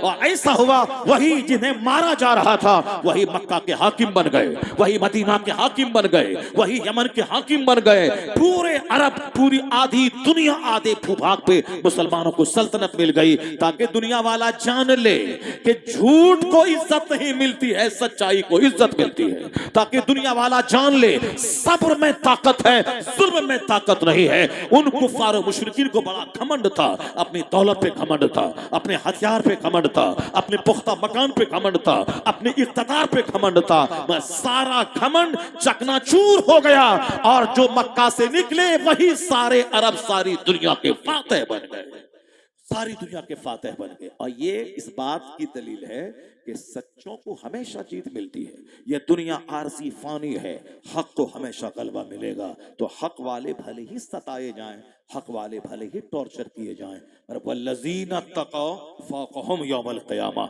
जो मुत्तकी बन के रहेगा दीन का दामन हाथ से नहीं छोड़ेगा। असल में कामयाबी उसी के हाथ में है, असल में कामरानी उसी के हिस्से में है। बातें बहुत सारी दिमाग में आ रही हैं, लेकिन मैं अपनी गुफ्तगू को खत्म करता हूं यहीं पर कि दुनिया आरजी फानी चीज है, असल चीज आखिरत है। अपने घर में नेकों का चर्चा कीजिए, अपने घर में आखिरत का चर्चा कीजिए, अपने घर में बुजुर्गों का चर्चा कीजिए। इस माना करके बुजुर्गों के चर्चे से ईमान मजबूत होगा, सब्र का जज्बा पैदा होगा, कनात का जज्बा पैदा होगा, दुनियादारी से बंदा बचेगा। अपने बाल बच्चों को न दीजिए घर, मत न दीजिए मकान, बल्कि अपने बच्चों को मोमिन बना दीजिए, मोमिन कामिल बना दीजिए। और यह बात हुजूर ने कही है कि अब गिफ्ट जितना बच्चे को दे दो, मकान, दुकान, गाड़ी, छकड़े का, सबसे बड़ा गिफ्ट है अपने बच्चों को अदब सिखा देना, अपने बच्चों को दीन सिखा देना। इसलिए हुजूर ने नहीं कहा कि जितना जमीन तुम्हारे पास है बच्चों को खरीद के दो, जो 4 बच्चे हैं तो 4 कमरे मकान बना के दे दो, ये कहीं नहीं हुजूर ने कहा। अलबत्ता ये कहा जब तेरे बच्चे की उम्र 7 साल हो नमाजी बनाओ, जब बच्चा 10 साल का हो नमाज ना पढ़े मार के नमाजी बनाओ, जब बच्चा जवान हो जाए शादी दिला दो, तब ये सारी बातें हुजूर ने कही हैं। तो नमाज पढ़ने हम कहते नहीं, मार के नमाज पढ़ाते नहीं, वक्त पे शादी दिलाते नहीं। शादी की उम्र है 18 से 22 साल, तो हम दिलाते हैं 38 साल और 48 साल में, या 20-25 साल जो शादी लेट चली, इस बीच में लड़के का पांव फिसला, लड़की का पांव फिसला, गुनहगार माँ बाप से होंगे। क्यों? ये इन्होंने शादी में